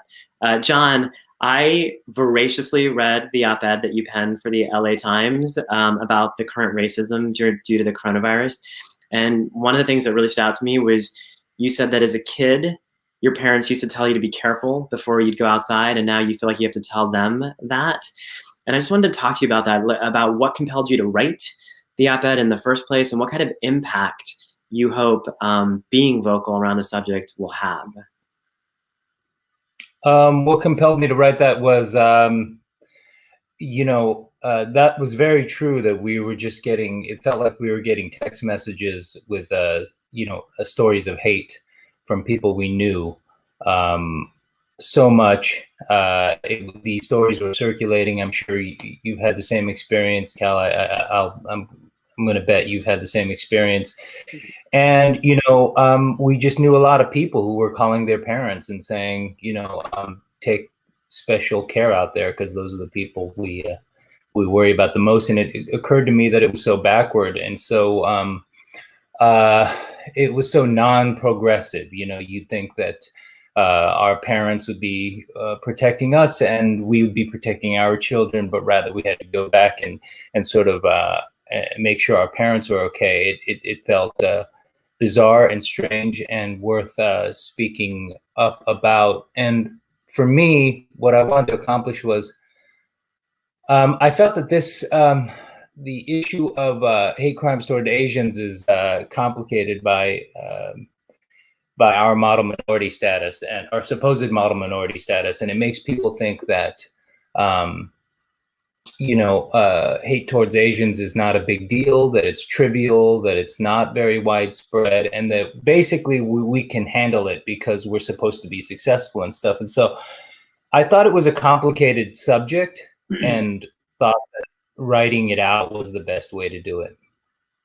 I appreciate that. And I appreciate you touching on the model minority myth and this idea that all of our communities are okay. And, you know, I spoke to Helen Zia. We played, I had to record her earlier because she couldn't be here live. And so we played the video at the top. And one thing that we didn't get to play, we had to cut into the interview a bit, but she talked about the fact that that the racism against Asian Americans is so damaging because not only is it emotionally damaging, but Asian Americans are actually doctors and scientists, like working on solving cures. And so we need to let them do their work, you know? And if we're literally like bashing people and you know, having to be take care of people and make sure that they're safe just to go out in the world, then what impact does that have on their contributions to our society? So I really appreciate you saying that. You know, one of the things we talk a lot about with anti-bullying work and at Act to Change is forming allies. And I was also struck, John, in your piece, you talked about the two of you being on press tour for this movie for Harold and Kumar, and you watching Cal getting frisked at airport after airport. And it was such an interesting moment for me in that article because I feel like over time, various segments of the Asian American community have been targeted for different reasons. And that was a moment where people who look like Cal were being targeted. And this is a moment where people who look like you are being targeted, but we're one community. I would just love to hear both of you talking about what it's like to see the other go through something and what allyship means to you. And John, if you want to kick us off and then we can cut back to Cal. Well, I'll start with this. You know, Cal and I spoke not long after, and I think, Cal, correct me if I'm wrong, you'd said it affirmed your memory of that. you wondered whether you know, as the years went on, whether you were misremembering it, yeah? Yeah, so John and I did not speak about his op-ed until after it came out. And like you, Malik, I read it and loved it and shared it with everybody. And we talked after, and I was like, listen, man, that memory of that press tour, I have been carrying around with me thinking to myself, did it really happen like that? Was it really at every airport? Maybe I'm remembering it wrong, because at the time it was, when you're going through it, it is obviously something that deeply affects you. At the same time, we were trying to go around the country to promote this movie. So, you're promoting a comedy, you're trying to not let other things bring you down. You realize, what's going on. And so I mean, thank you for it. It's just a weird thing, right? Like we tend to try to rationalize things over time and maybe tell ourselves that it wasn't actually what it was, but it definitely was. Well, also, it's sort of an example of something that I tried to touch upon in the article, which was like, you think you're safe because, and I think that, maybe your self-doubt was exacerbated by the fact that you felt such conflicting things in the moment, which was, here we were, two men of color, headlining a film and going on a big time press tour, and it felt like such a high moment. And then, you got a gut punch. And for me, it had the opposite reaction, which was, it was seared into my memory, because I thought to myself, oh, this is interesting. You think it's this, but it's this. And yeah, it sure as hell happened. I just remember also, every time you were searched, they would say it's a random search, and I was thinking, Cal, if this happens, if the random happens this regularly, we got to go to Vegas. Oh my gosh. Well, thank you guys so much for being here, and I think just sharing your own experiences, and also being vocal for our communities is so important. It's such a lesson to young people. I remember my time at the White House, and one of the things we really tried to focus on was Asian Americans are not often taught to pursue careers in politics, but we definitely need that kind of representation. And so having both of you being vocal and putting our stories out into the world is so important. We're so Question. Who was the president while you guys served? The president of all time, President Barack Obama. His name is Obama? Obama. Yeah, Obama. You know him, John. You know this guy. You've probably heard of him. Look up some just Google his name. You'll see.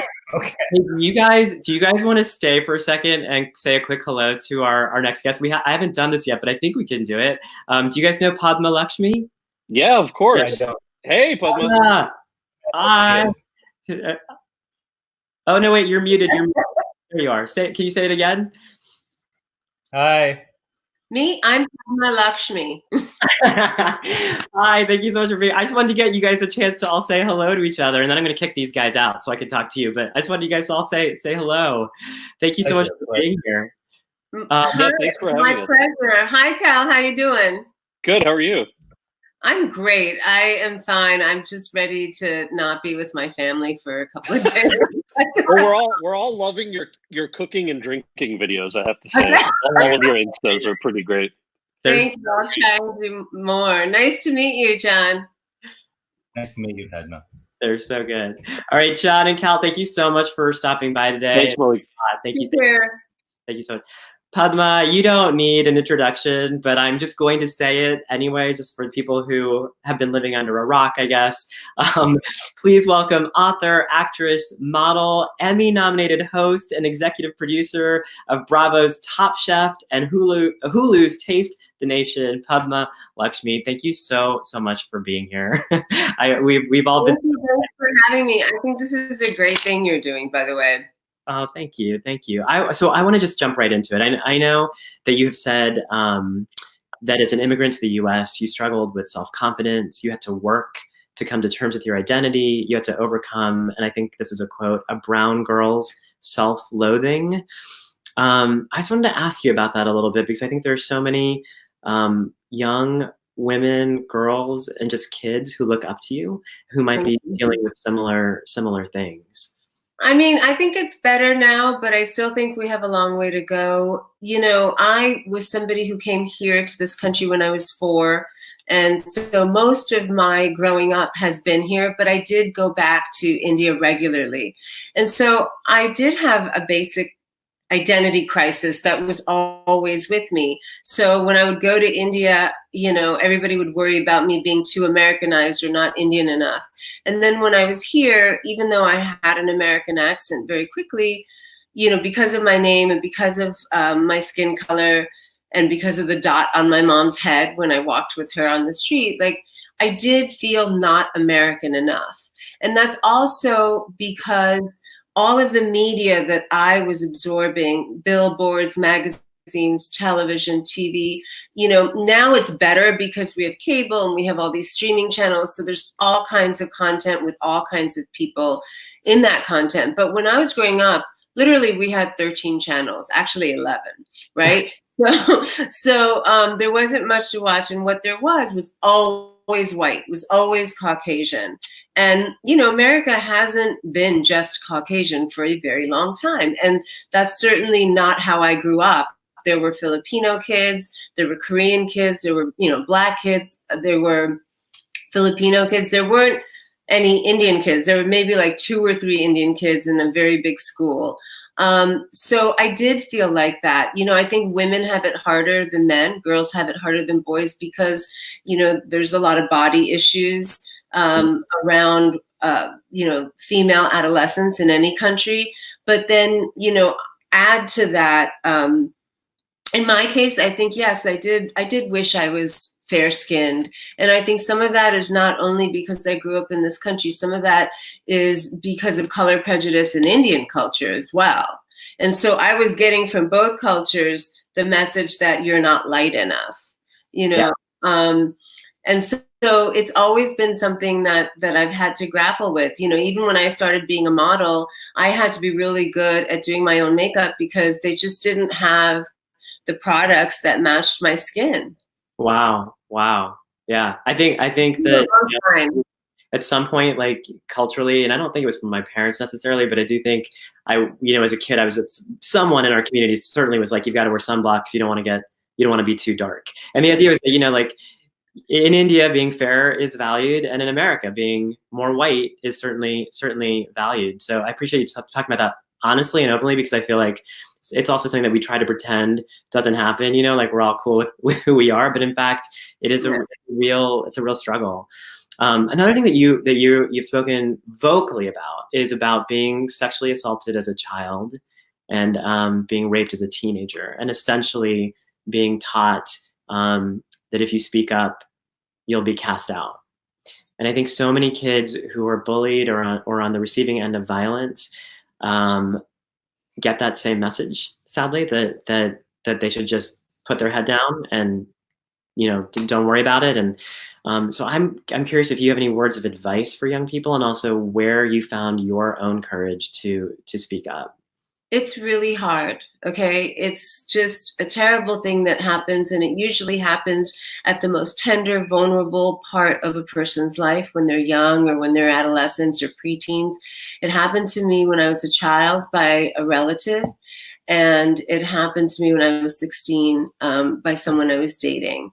And, the rape, it took me a really long time to speak out about that. And it took me over 30 years to come to terms with that. And when I was writing the op-ed about it, I actually had to fact check it. And I had thought that I had told my mom somewhere along the way, even if I didn't tell her like right when it happened. And when I fact checked, she was shocked. Like I heard this really long silence on the phone. She said, "No, you never told me." And of course, that was probably because of the, direct and indirect messages I got all along from, starting from when I first told her about the sexual abuse when I was 7. I think for immigrant communities, and specifically Asian immigrant communities, there's this sense among our parents, certainly, that everything's okay. Don't complain, don't make waves, fit in, work twice as hard. And that, I think, also Indian culture is very reserved, especially South Indian Orthodox Hindu culture. And so I had from all angles these messages that just pretend it didn't happen. And you can't pretend it didn't happen because it does happen. And when something like that happens to you, it changes you. You're never the same, ever. You're never completely relaxed when you're in even a road you don't know, something like that. There's always this lingering air of anxiety or insecurity. Like literally, I don't know how it manifests for different people, but literally like physically insecure, you know? And I think the only piece of advice I have is that it's really hard to speak out. It's really hard to seek help.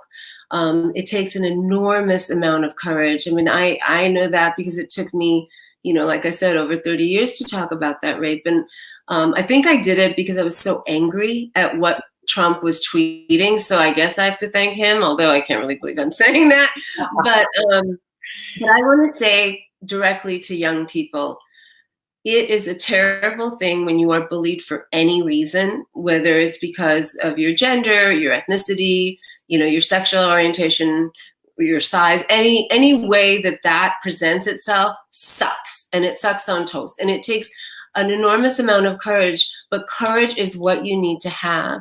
And you need to find the person you feel safest and most secure with, and you need to tell them. And if they don't do anything about it, you have to tell somebody else. And I know that's easier said than done.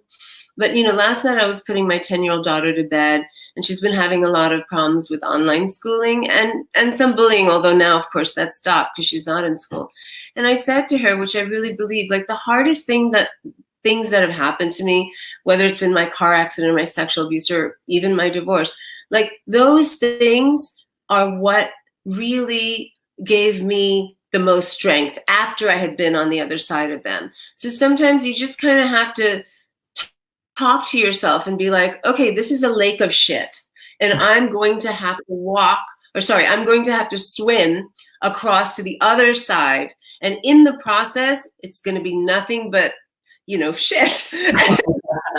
But you can only like do what you can on that day. And you have to tell yourself, one day this will be over, but it is not today, and it may not be tomorrow or next week. And one day you will swim to the other side of the lake. And the part that is the hardest is when you're in the middle and you want to turn back and you want to pretend like it never happened, and you want to withdraw your, you know, complaint or your concern, but don't. And know that if you can't do it for yourself, you have to do it for the people who come after you. My gosh, it was so beautiful. I do want to highlight 3 things that you talked about. You talked about the mental health thing, about this feeling that just comes up, you know, that you can't just make it go away. I think that happens to so many people who are on the receiving end of bullying. And so mental health is a huge byproduct of bullying. We see increased suicide rates, increased depression, people dropping out of school. So thank you for talking about that. I also want to talk about this idea that culturally we are often taught to put our heads down and just do our work, and to not cause problems. And so thank you for sharing that, because in fact we do need to be vocal. And there was one other thing. And then courage. I really hope that for any young people who are watching today, that they know that if courage does not come easily, that a place like Act to Change and people like you, Padma, are here to help young people to find that courage, and that they are not alone. So thank you so much. I'm so grateful. I just want to close out with one positive thing. And Padma, you have used food as a way to bridge cultures, to bring people together, to celebrate your own culture, but also bring other people in. And I just want to ask you, where does your love for food come from, and what can we all do to be sharing food with one another and using that as a way to bring people together? To me, food is, you know, a great vehicle for understanding each other. Breaking bread with other people is a way to commune and get to know them. If you think about anything we do as a culture, as a society, whether it's a wedding, a funeral, a first date, you know, power breakfast, a business lunch, it's all done over food. And you can really get to know a person if you get to know their food. And for most of us living in America, thankfully, there is a plethora of wonderful food from all different corners of the world here. And for most of us, the way we get to know our neighbors who are from a different ethnicity is through food first. You know, we may not know many Germans, but we're eating bratwurst and beer. Or, you know, we may not go to school with that many Thai kids, but we certainly know what pad Thai is, you know, or whatever. So I think food is really good for that. It's what I try to do in my new show, which is called Taste the Nation. And it's all about immigrants. And it's sort of my answer to all of the terrible vilification of immigrants and the basic philosophy of immigration. Sorry. So there's so many bad things that are said, and I wanted to see who actually gets to call themselves American, and what does America look like today? And so we crisscross the country and we go into 10 different immigrant communities, and I think we need to share our stories more. I think food is so important to us, not just for survival, but because it comes with so much emotional memory and nostalgia. And so a lot of people will get most of their ties to culture through the food they eat, whether it's your grandmother's samosa or, your husband's grandmother's rugula, whatever that is. And so I'm really looking forward to everyone seeing the show. It's a labor of love. It's because I believe that the greatest thing about our country is actually our people, and our people are all immigrants. Unless you're Native American, everyone's an immigrant. Thank you so much. Padma, thank you so much for being here today, and thank you for supporting Act to Change. I'm so grateful for everything that you're doing, and also for everything that you're saying for young people. I think the message you had today was one that we all needed to hear, so thank you. Thank you. Have a great day, everybody, and thanks for doing this, Malik. Yeah, thank you. Bye. Yeah. So we still have community last summer, with the New Jersey Leadership Program. High school youth ages 16 to 18 investigated by schools and 15 during college youth critical approach, recommendations for improvement. And this summer, we are working with the 2020 Conference on Asian American Leadership Public Service Scholarship and Internship Program Community Action Project. As a world, the longest known is a very important project. Internship scholars and interns work with us to learn innovative strategies to end bullying and hate. Knowledge is not an update. We have received over $65,000 in donations. And in order to continue to reach the program, we take these support. Every registrant today donated just $7 at acttochange.org/donate. We would hit our goal of $15,000. So $7, do you have it in you? Let us know. And I also, okay, good. I think we're good. All right, we have a few more videos for you, and then we have Philip Wang from Wang Food Productions and Tan France. So stay tuned. Hey everyone, my name is Michelle Kruzik, and I am honored to be a part of Act to Change's second annual AAPI Day Against Bullying and Hate. Now more than ever, it's important that we stand up for our community and for our youth. I am seeing far too many headlines that are disturbing, and if you are somebody who is the victim of hate or bullying or a COVID-19 related assault, please talk to somebody. You don't have to go through this experience alone. There are advocacy groups out there. Talk to a friend. When I was a kid, I was the victim of racism, and I found myself in far too many fights. But one of the things I learned is that you have to talk to someone. You have to find an adult, find a teacher, talk to a friend. You don't have to go through the experience alone. I ended up turning those experiences into positive ones by writing about them.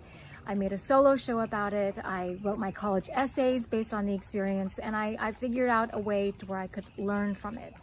So don't go through it alone. Please stand up for one another, not only within our community, but for other communities. We have to find allies during this time. And if you see something, please step in, say no, reject racism, reject hate. Let's stand and do this together.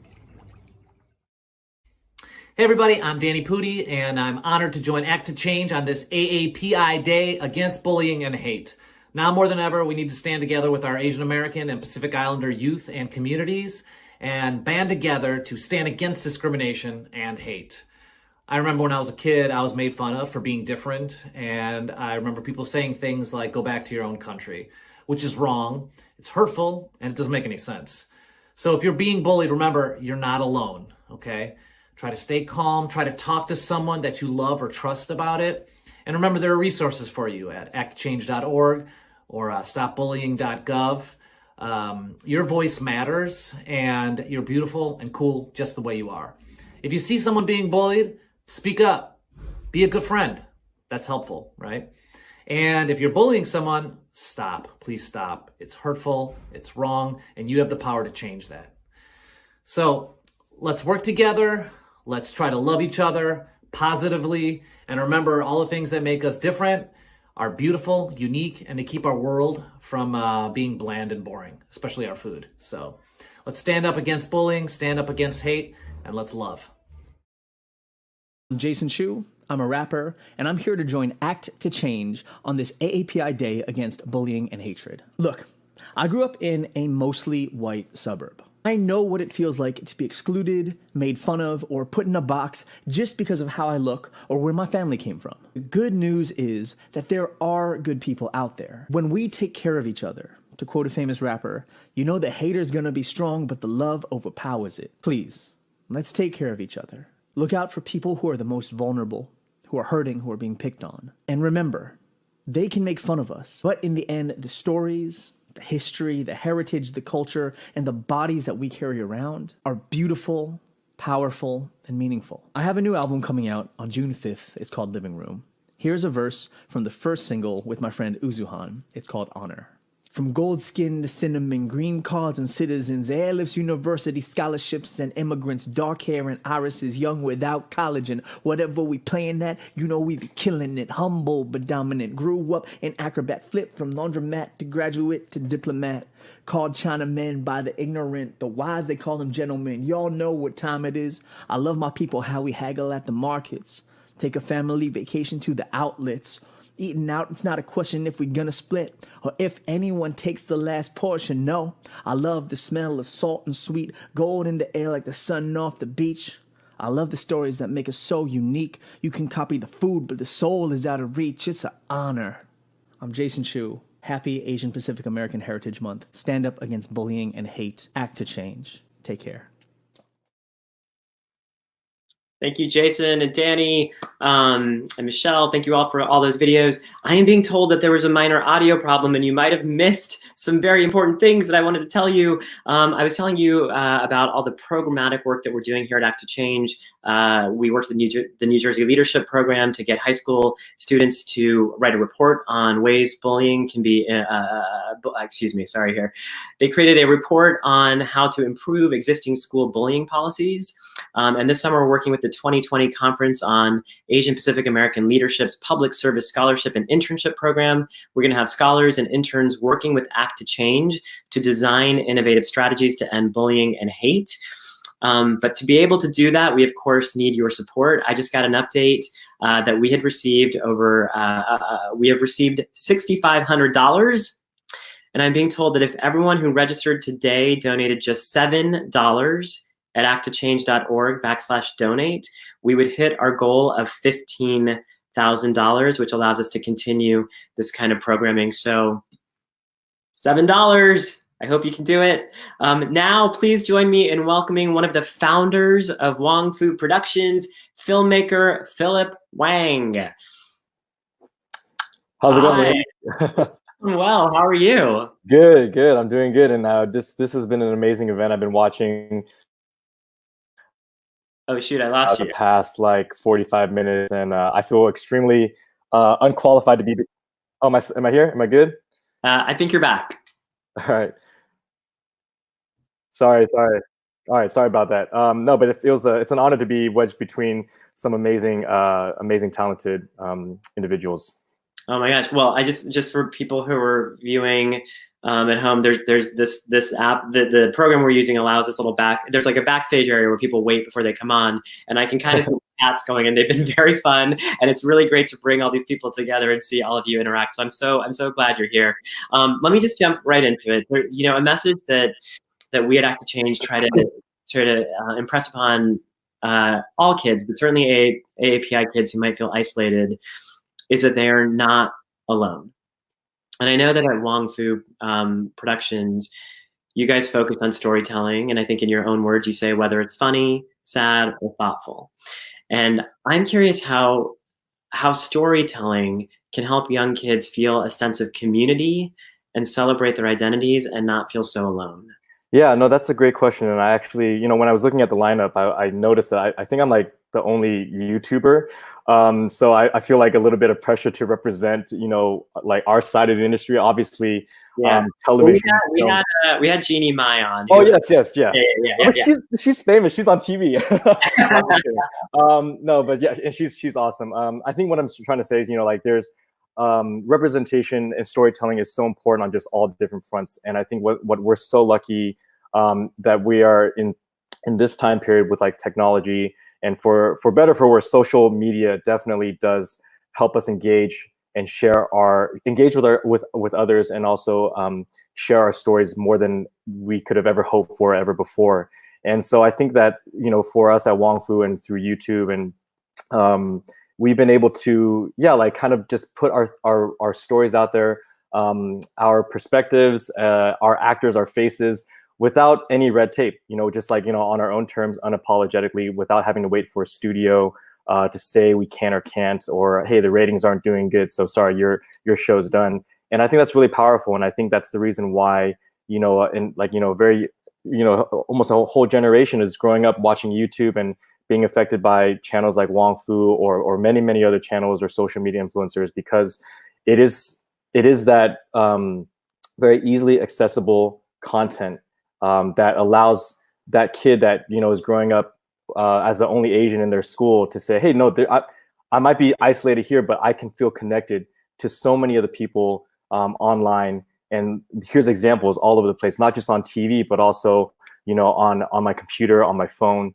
And that's empowering. I think I've been listening to a lot of people telling their story today and how they felt very isolated growing up. And I think when you're being bullied and being discriminated against, it is very natural to feel alone. And I'm just glad that we are at a place in time where we can have role models that are out there for a lot of young people to find. And I feel like a little different from the other people you've been interviewing. Like, I actually grew up very fortunate in the sense that I never felt lesser for being Asian. I think I'm in the minority in that sense. Like, even though I grew up in a school that was, maybe like 80% white, in a town that was mostly white, I felt very proud of my Asianness. And I think that comes from having good role models and having Asian people that I looked up to, that I thought were cool, and that I was like, man, I want to be like them. And I sought that out. And I think that that's why storytelling and putting our voices, putting our faces out there is so important, because then we can be those role models for those other kids that are growing up now. I love that you said that, because I think that's such a big thing, that we need to have people that we can look up to and say, I feel okay in the world. Like, I feel that's someone that I feel akin to, and that makes me feel not so different all the time, So that's such an amazing thing. YouTube, by the way, I mean, certainly during this time in our lives, I think everyone's online so much. We're so hungry for content. So yes, I think you're right that YouTube's a super powerful space and a really big space to reach young people. So it's amazing the work you're doing. I want to just touch on, I know you guys talk about whether it's funny or sad or thoughtful, but I do think, I mean, the videos that I tend to remember are really funny. And I want to ask you about using comedy as a way to connect people.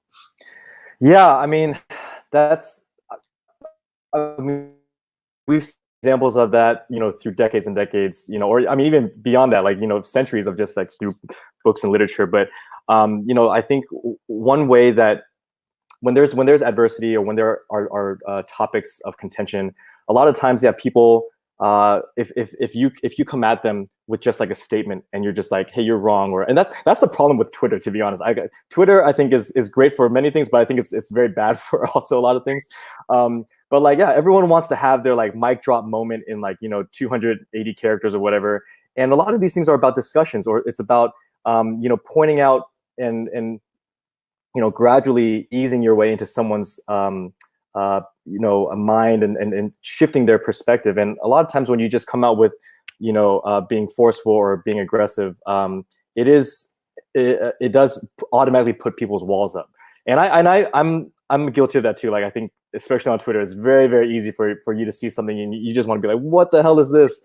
But I think comedy definitely has a way to let people's guards down a little bit.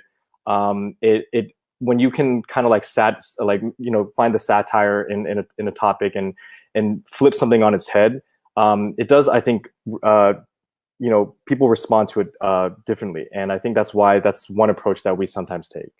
Yeah, and I know I'm hearing from so many people that we're living in such an emotionally fraught time, and there's so much uncertainty and so much negativity. And I think a lot of us are turning to comedy, like we want that. And so, what a great way to also spread positivity and identity and community and all of that through comedy. So I just want to say thank you for being the role model to so many people that so many of us didn't have, and thank you for all of your work, and thank you for supporting this day against bullying and hate and stopping by and chatting with us. Of course, I think this is really wonderful, and I wish you guys the best of luck. And yeah, we got a lot of work to do in the future, and but as you can see from everyone that's coming through, we are more unified than ever before, than past generations. And I think we're all very fortunate for that. So thank you for what you're doing. Thank you. Take care. Okay, you guys, we have a few more video messages from folks like Kelly Hu and Senator Mazie Hirono, and then Tan France. Here's some videos. Hello, I'm Kelly Hu.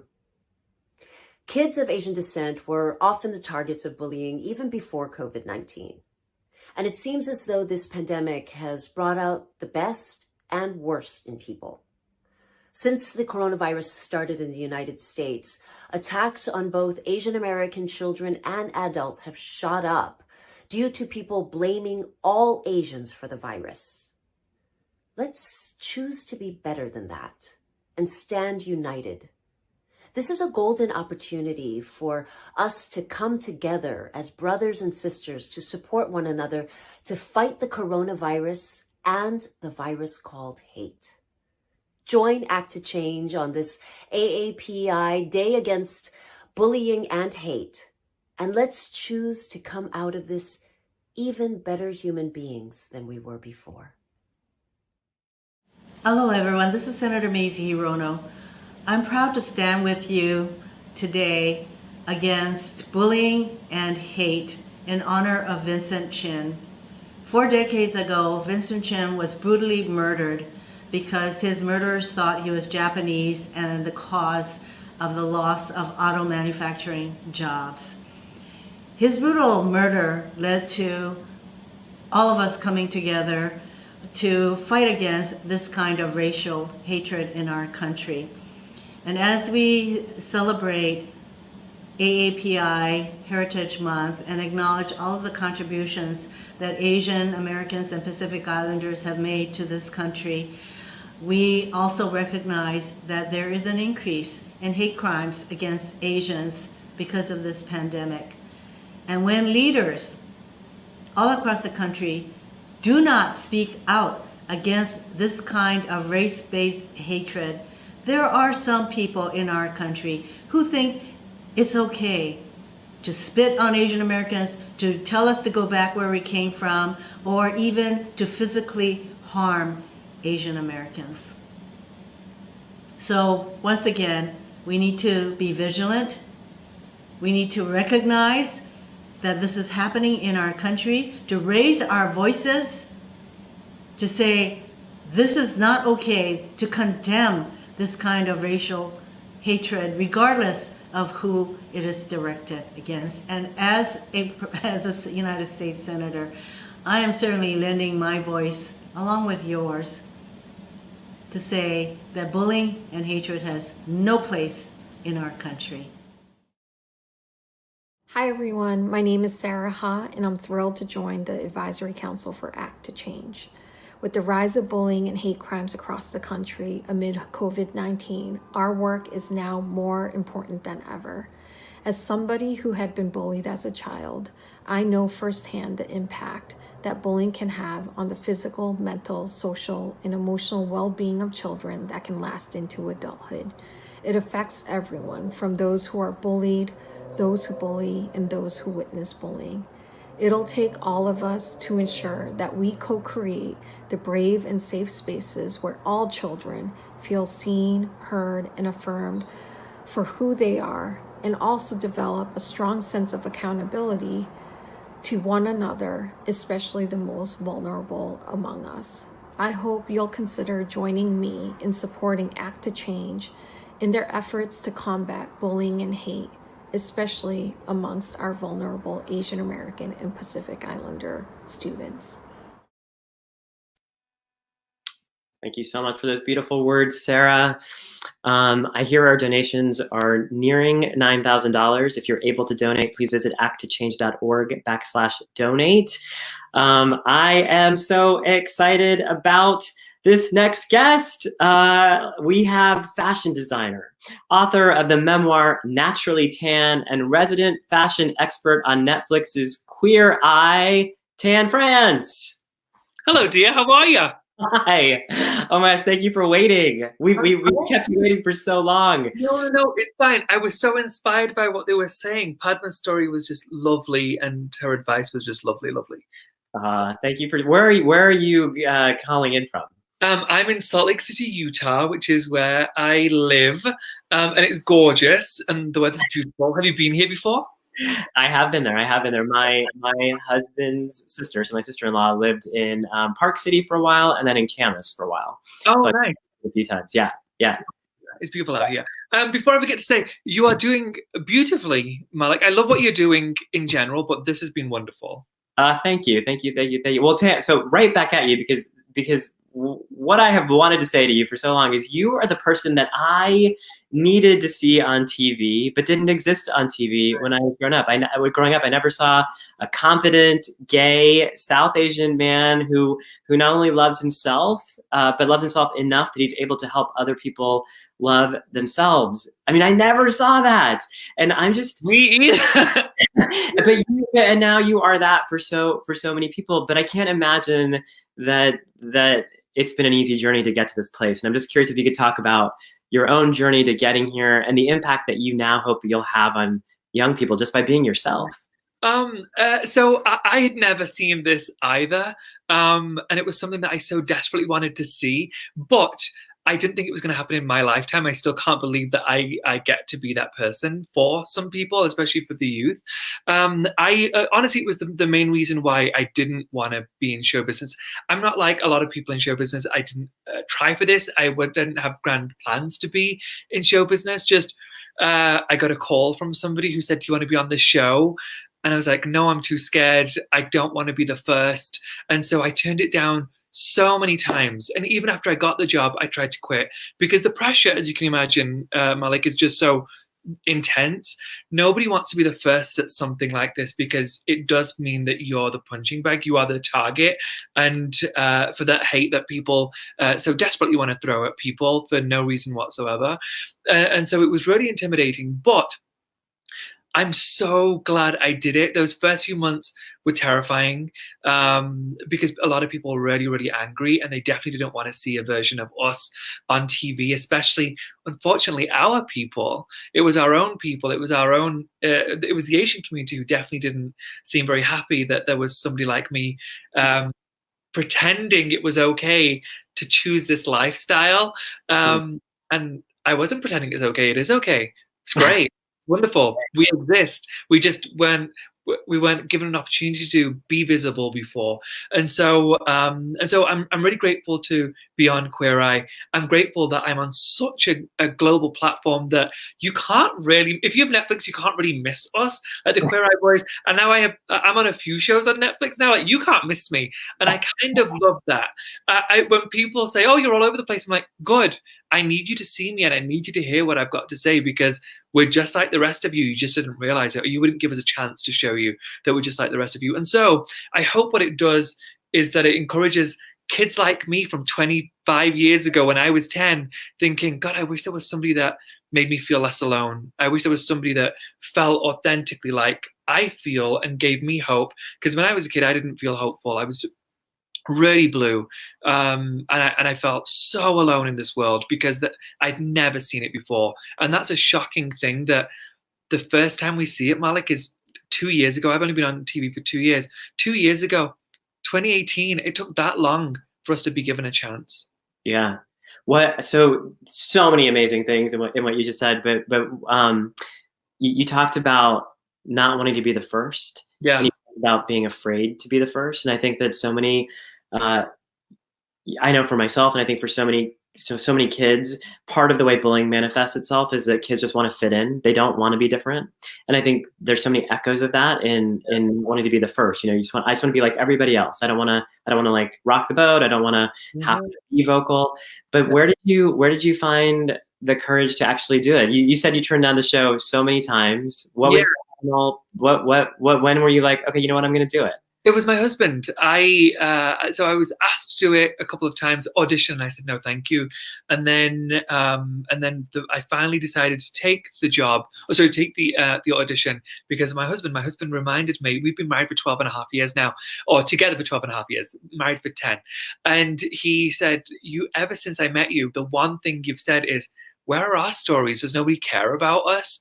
And he said, you get to be that. And I know you're scared, but I'm here for you. Your family already knows. They love you. Like, who cares if some random person in a village in Pakistan hates you? Like, is it that big of a concern?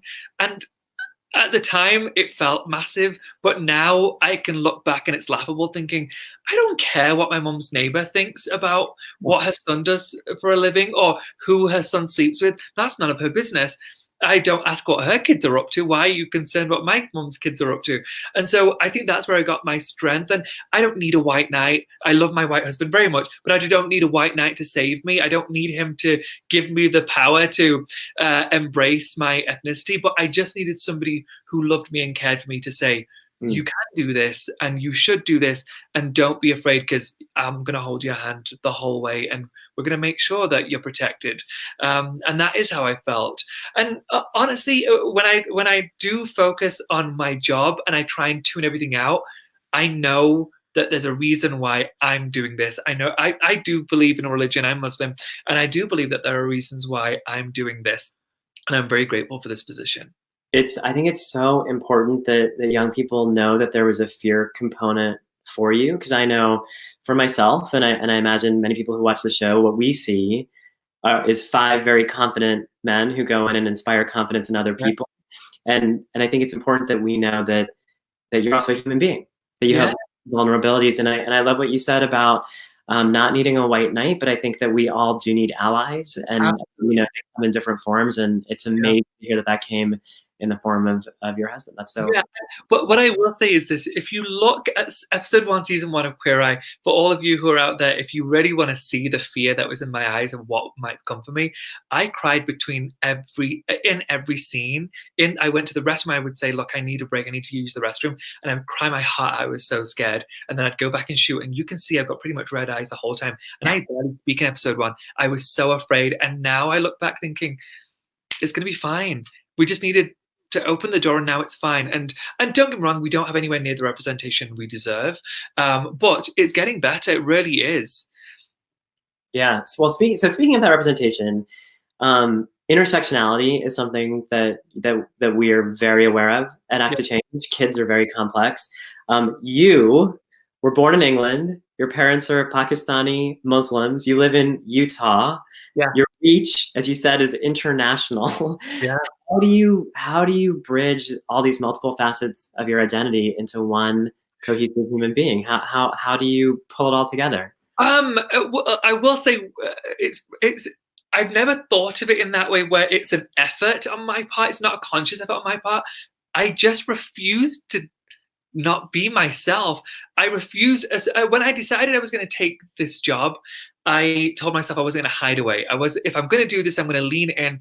I'm not going to hide the fact that I'm Pakistani, or my mom's family side is Indian Kashmiri, and then my dad's side is Pakistani. I'm not going to hide that. I'm not going to hide that I was raised Muslim. No need to hide that. I'm not going to hide the fact that I'm gay. I can't hide that. So there was so much that I just thought that I don't want to hide. If I'm finally a person who's allowed to be in this industry, and I say allowed to be in this industry because an executive has to say yes to you. If I'm going to be in this industry, I'm going to be in this industry. I'm not going to try and pretend to be something I'm not. And so I just refuse to be something that I'm not. And every time I get to talk about every facet of my ethnicity, personality, whatever, I will take that, and I talk about it a lot. And so, and I wrote a book about it, and I won't stop talking about it. And so I think that probably bugs a lot of people. I'm sure there's a lot of people out there saying, oh, you shut up and do your job. I refuse to just shut up and do my job. I've got a story to tell, and I want them to hear us. And so, yeah, so that's how I manage it. I've always been very bolshy. I've always been very loud, and I've never let somebody silence me. Even as a kid, when I was bullied, and I never thought I was bullied. I actually truly didn't think I was bullied until I was much older. And then I was writing my book, actually, and I had a writer. Sorry, I say so much, but I've got so much to say. But I was working with a writer, and I was telling her the story, and she said, do you want to talk about bullying? Were you ever bullied? And I was like, no, I was never bullied. And then I told her about how me and my siblings would get attacked every day, pretty much on the way to school. And she was like, you said you were never bullied. I was like, I wasn't bullied. That was just a part of regular life. She was like, it's a horrible version of bullying. How can you not see that? But it was so ingrained in my upbringing that I didn't see it as bullying. It was just, I'm going to school today, somebody's going to spit at me, or somebody's going to call me a name, or somebody's going to hit me. That's just the way it is. Bullying, I thought, was something quite different to that. But no, it was just, yeah, we experienced that all the time. And what was it that for you, Tan? It was, I mean, I heard you talk about spitting, being hit, name calling. I mean, the physical violence that's a pretty big thing. Yeah, that's how the bullying manifested itself for you. Yeah, when I was, there's this one story that I hark back to. It was one of the worst times. My brother and I were in the same school at the same time, and we lived about 7 or 8 minutes away from my primary school.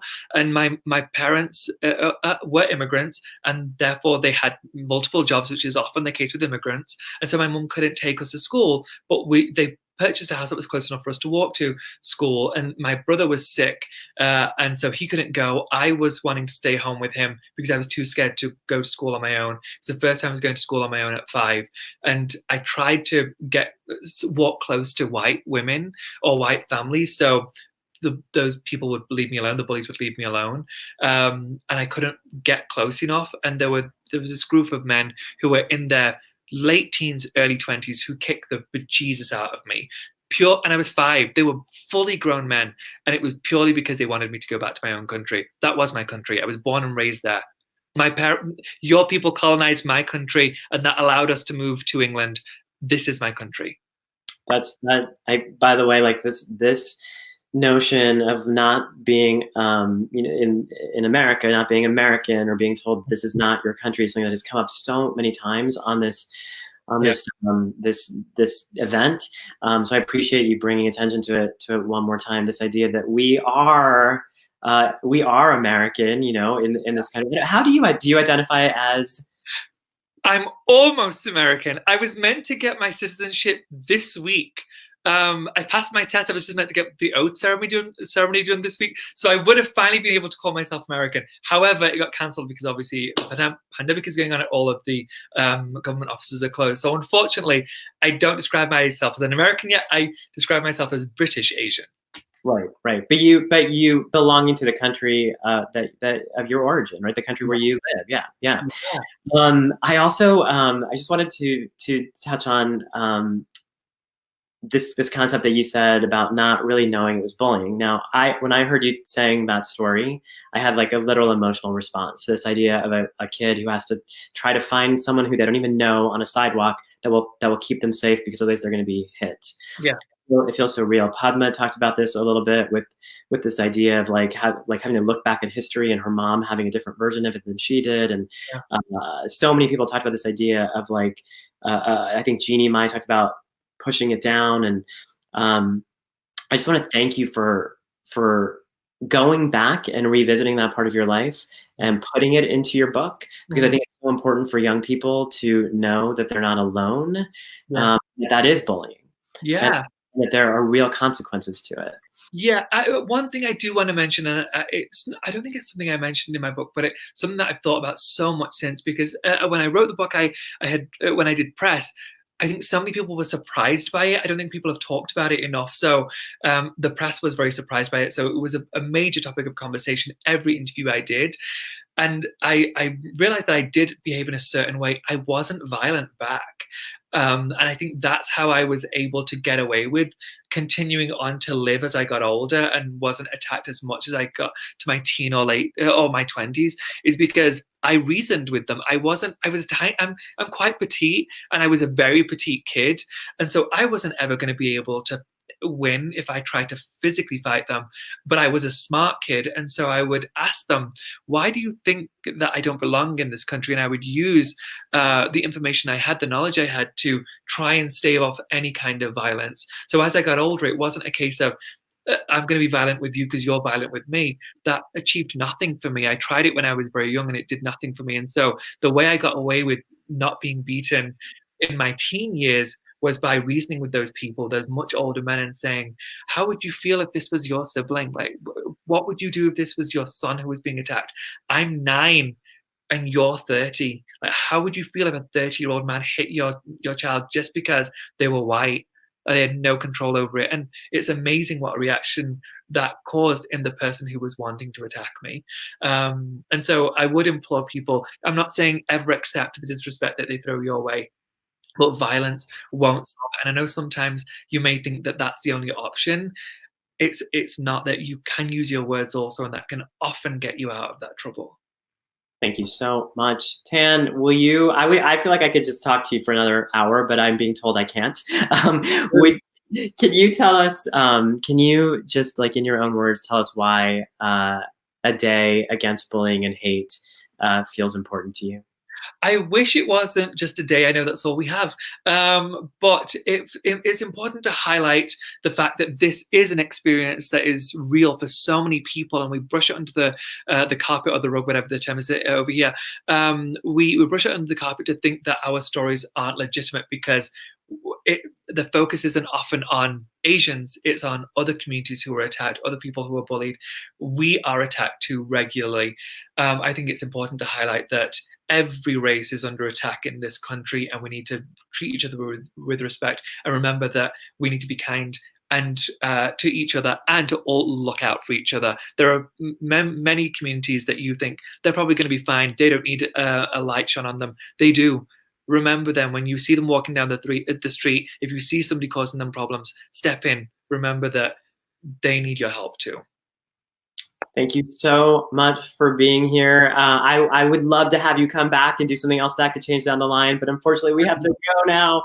Thank you for all of your words and your inspiration, and just for being who you are, and for helping us to close out the day. Thank you so much. Wait, one last thing. Donate, people. I know Malik's talked about it so much, but I'm going to just say it again. $7. If you can spare $7, oh my gosh, they're going to meet their goal. So please, please, please, please, please, please, please donate. Thank you. $7. That's all it takes. Thank you, Tan. Thank you so much. Bye, Bren. Guys, this is your last chance to get it in for our goal. Go to acttochange.org/donate. $7 will get us to that $15,000. And if you're not able to donate right now, please know that that web page on our site to donate will always be there, and we can always use your help. Thank you, everybody, for joining us today for the 2nd annual AAPI Day Against Bullying and Hate. As so many of our guests said here today, let's all please come together, not only in our own communities, but across all communities. Let's continue to empower young people, and together we can put an end to bullying and hate.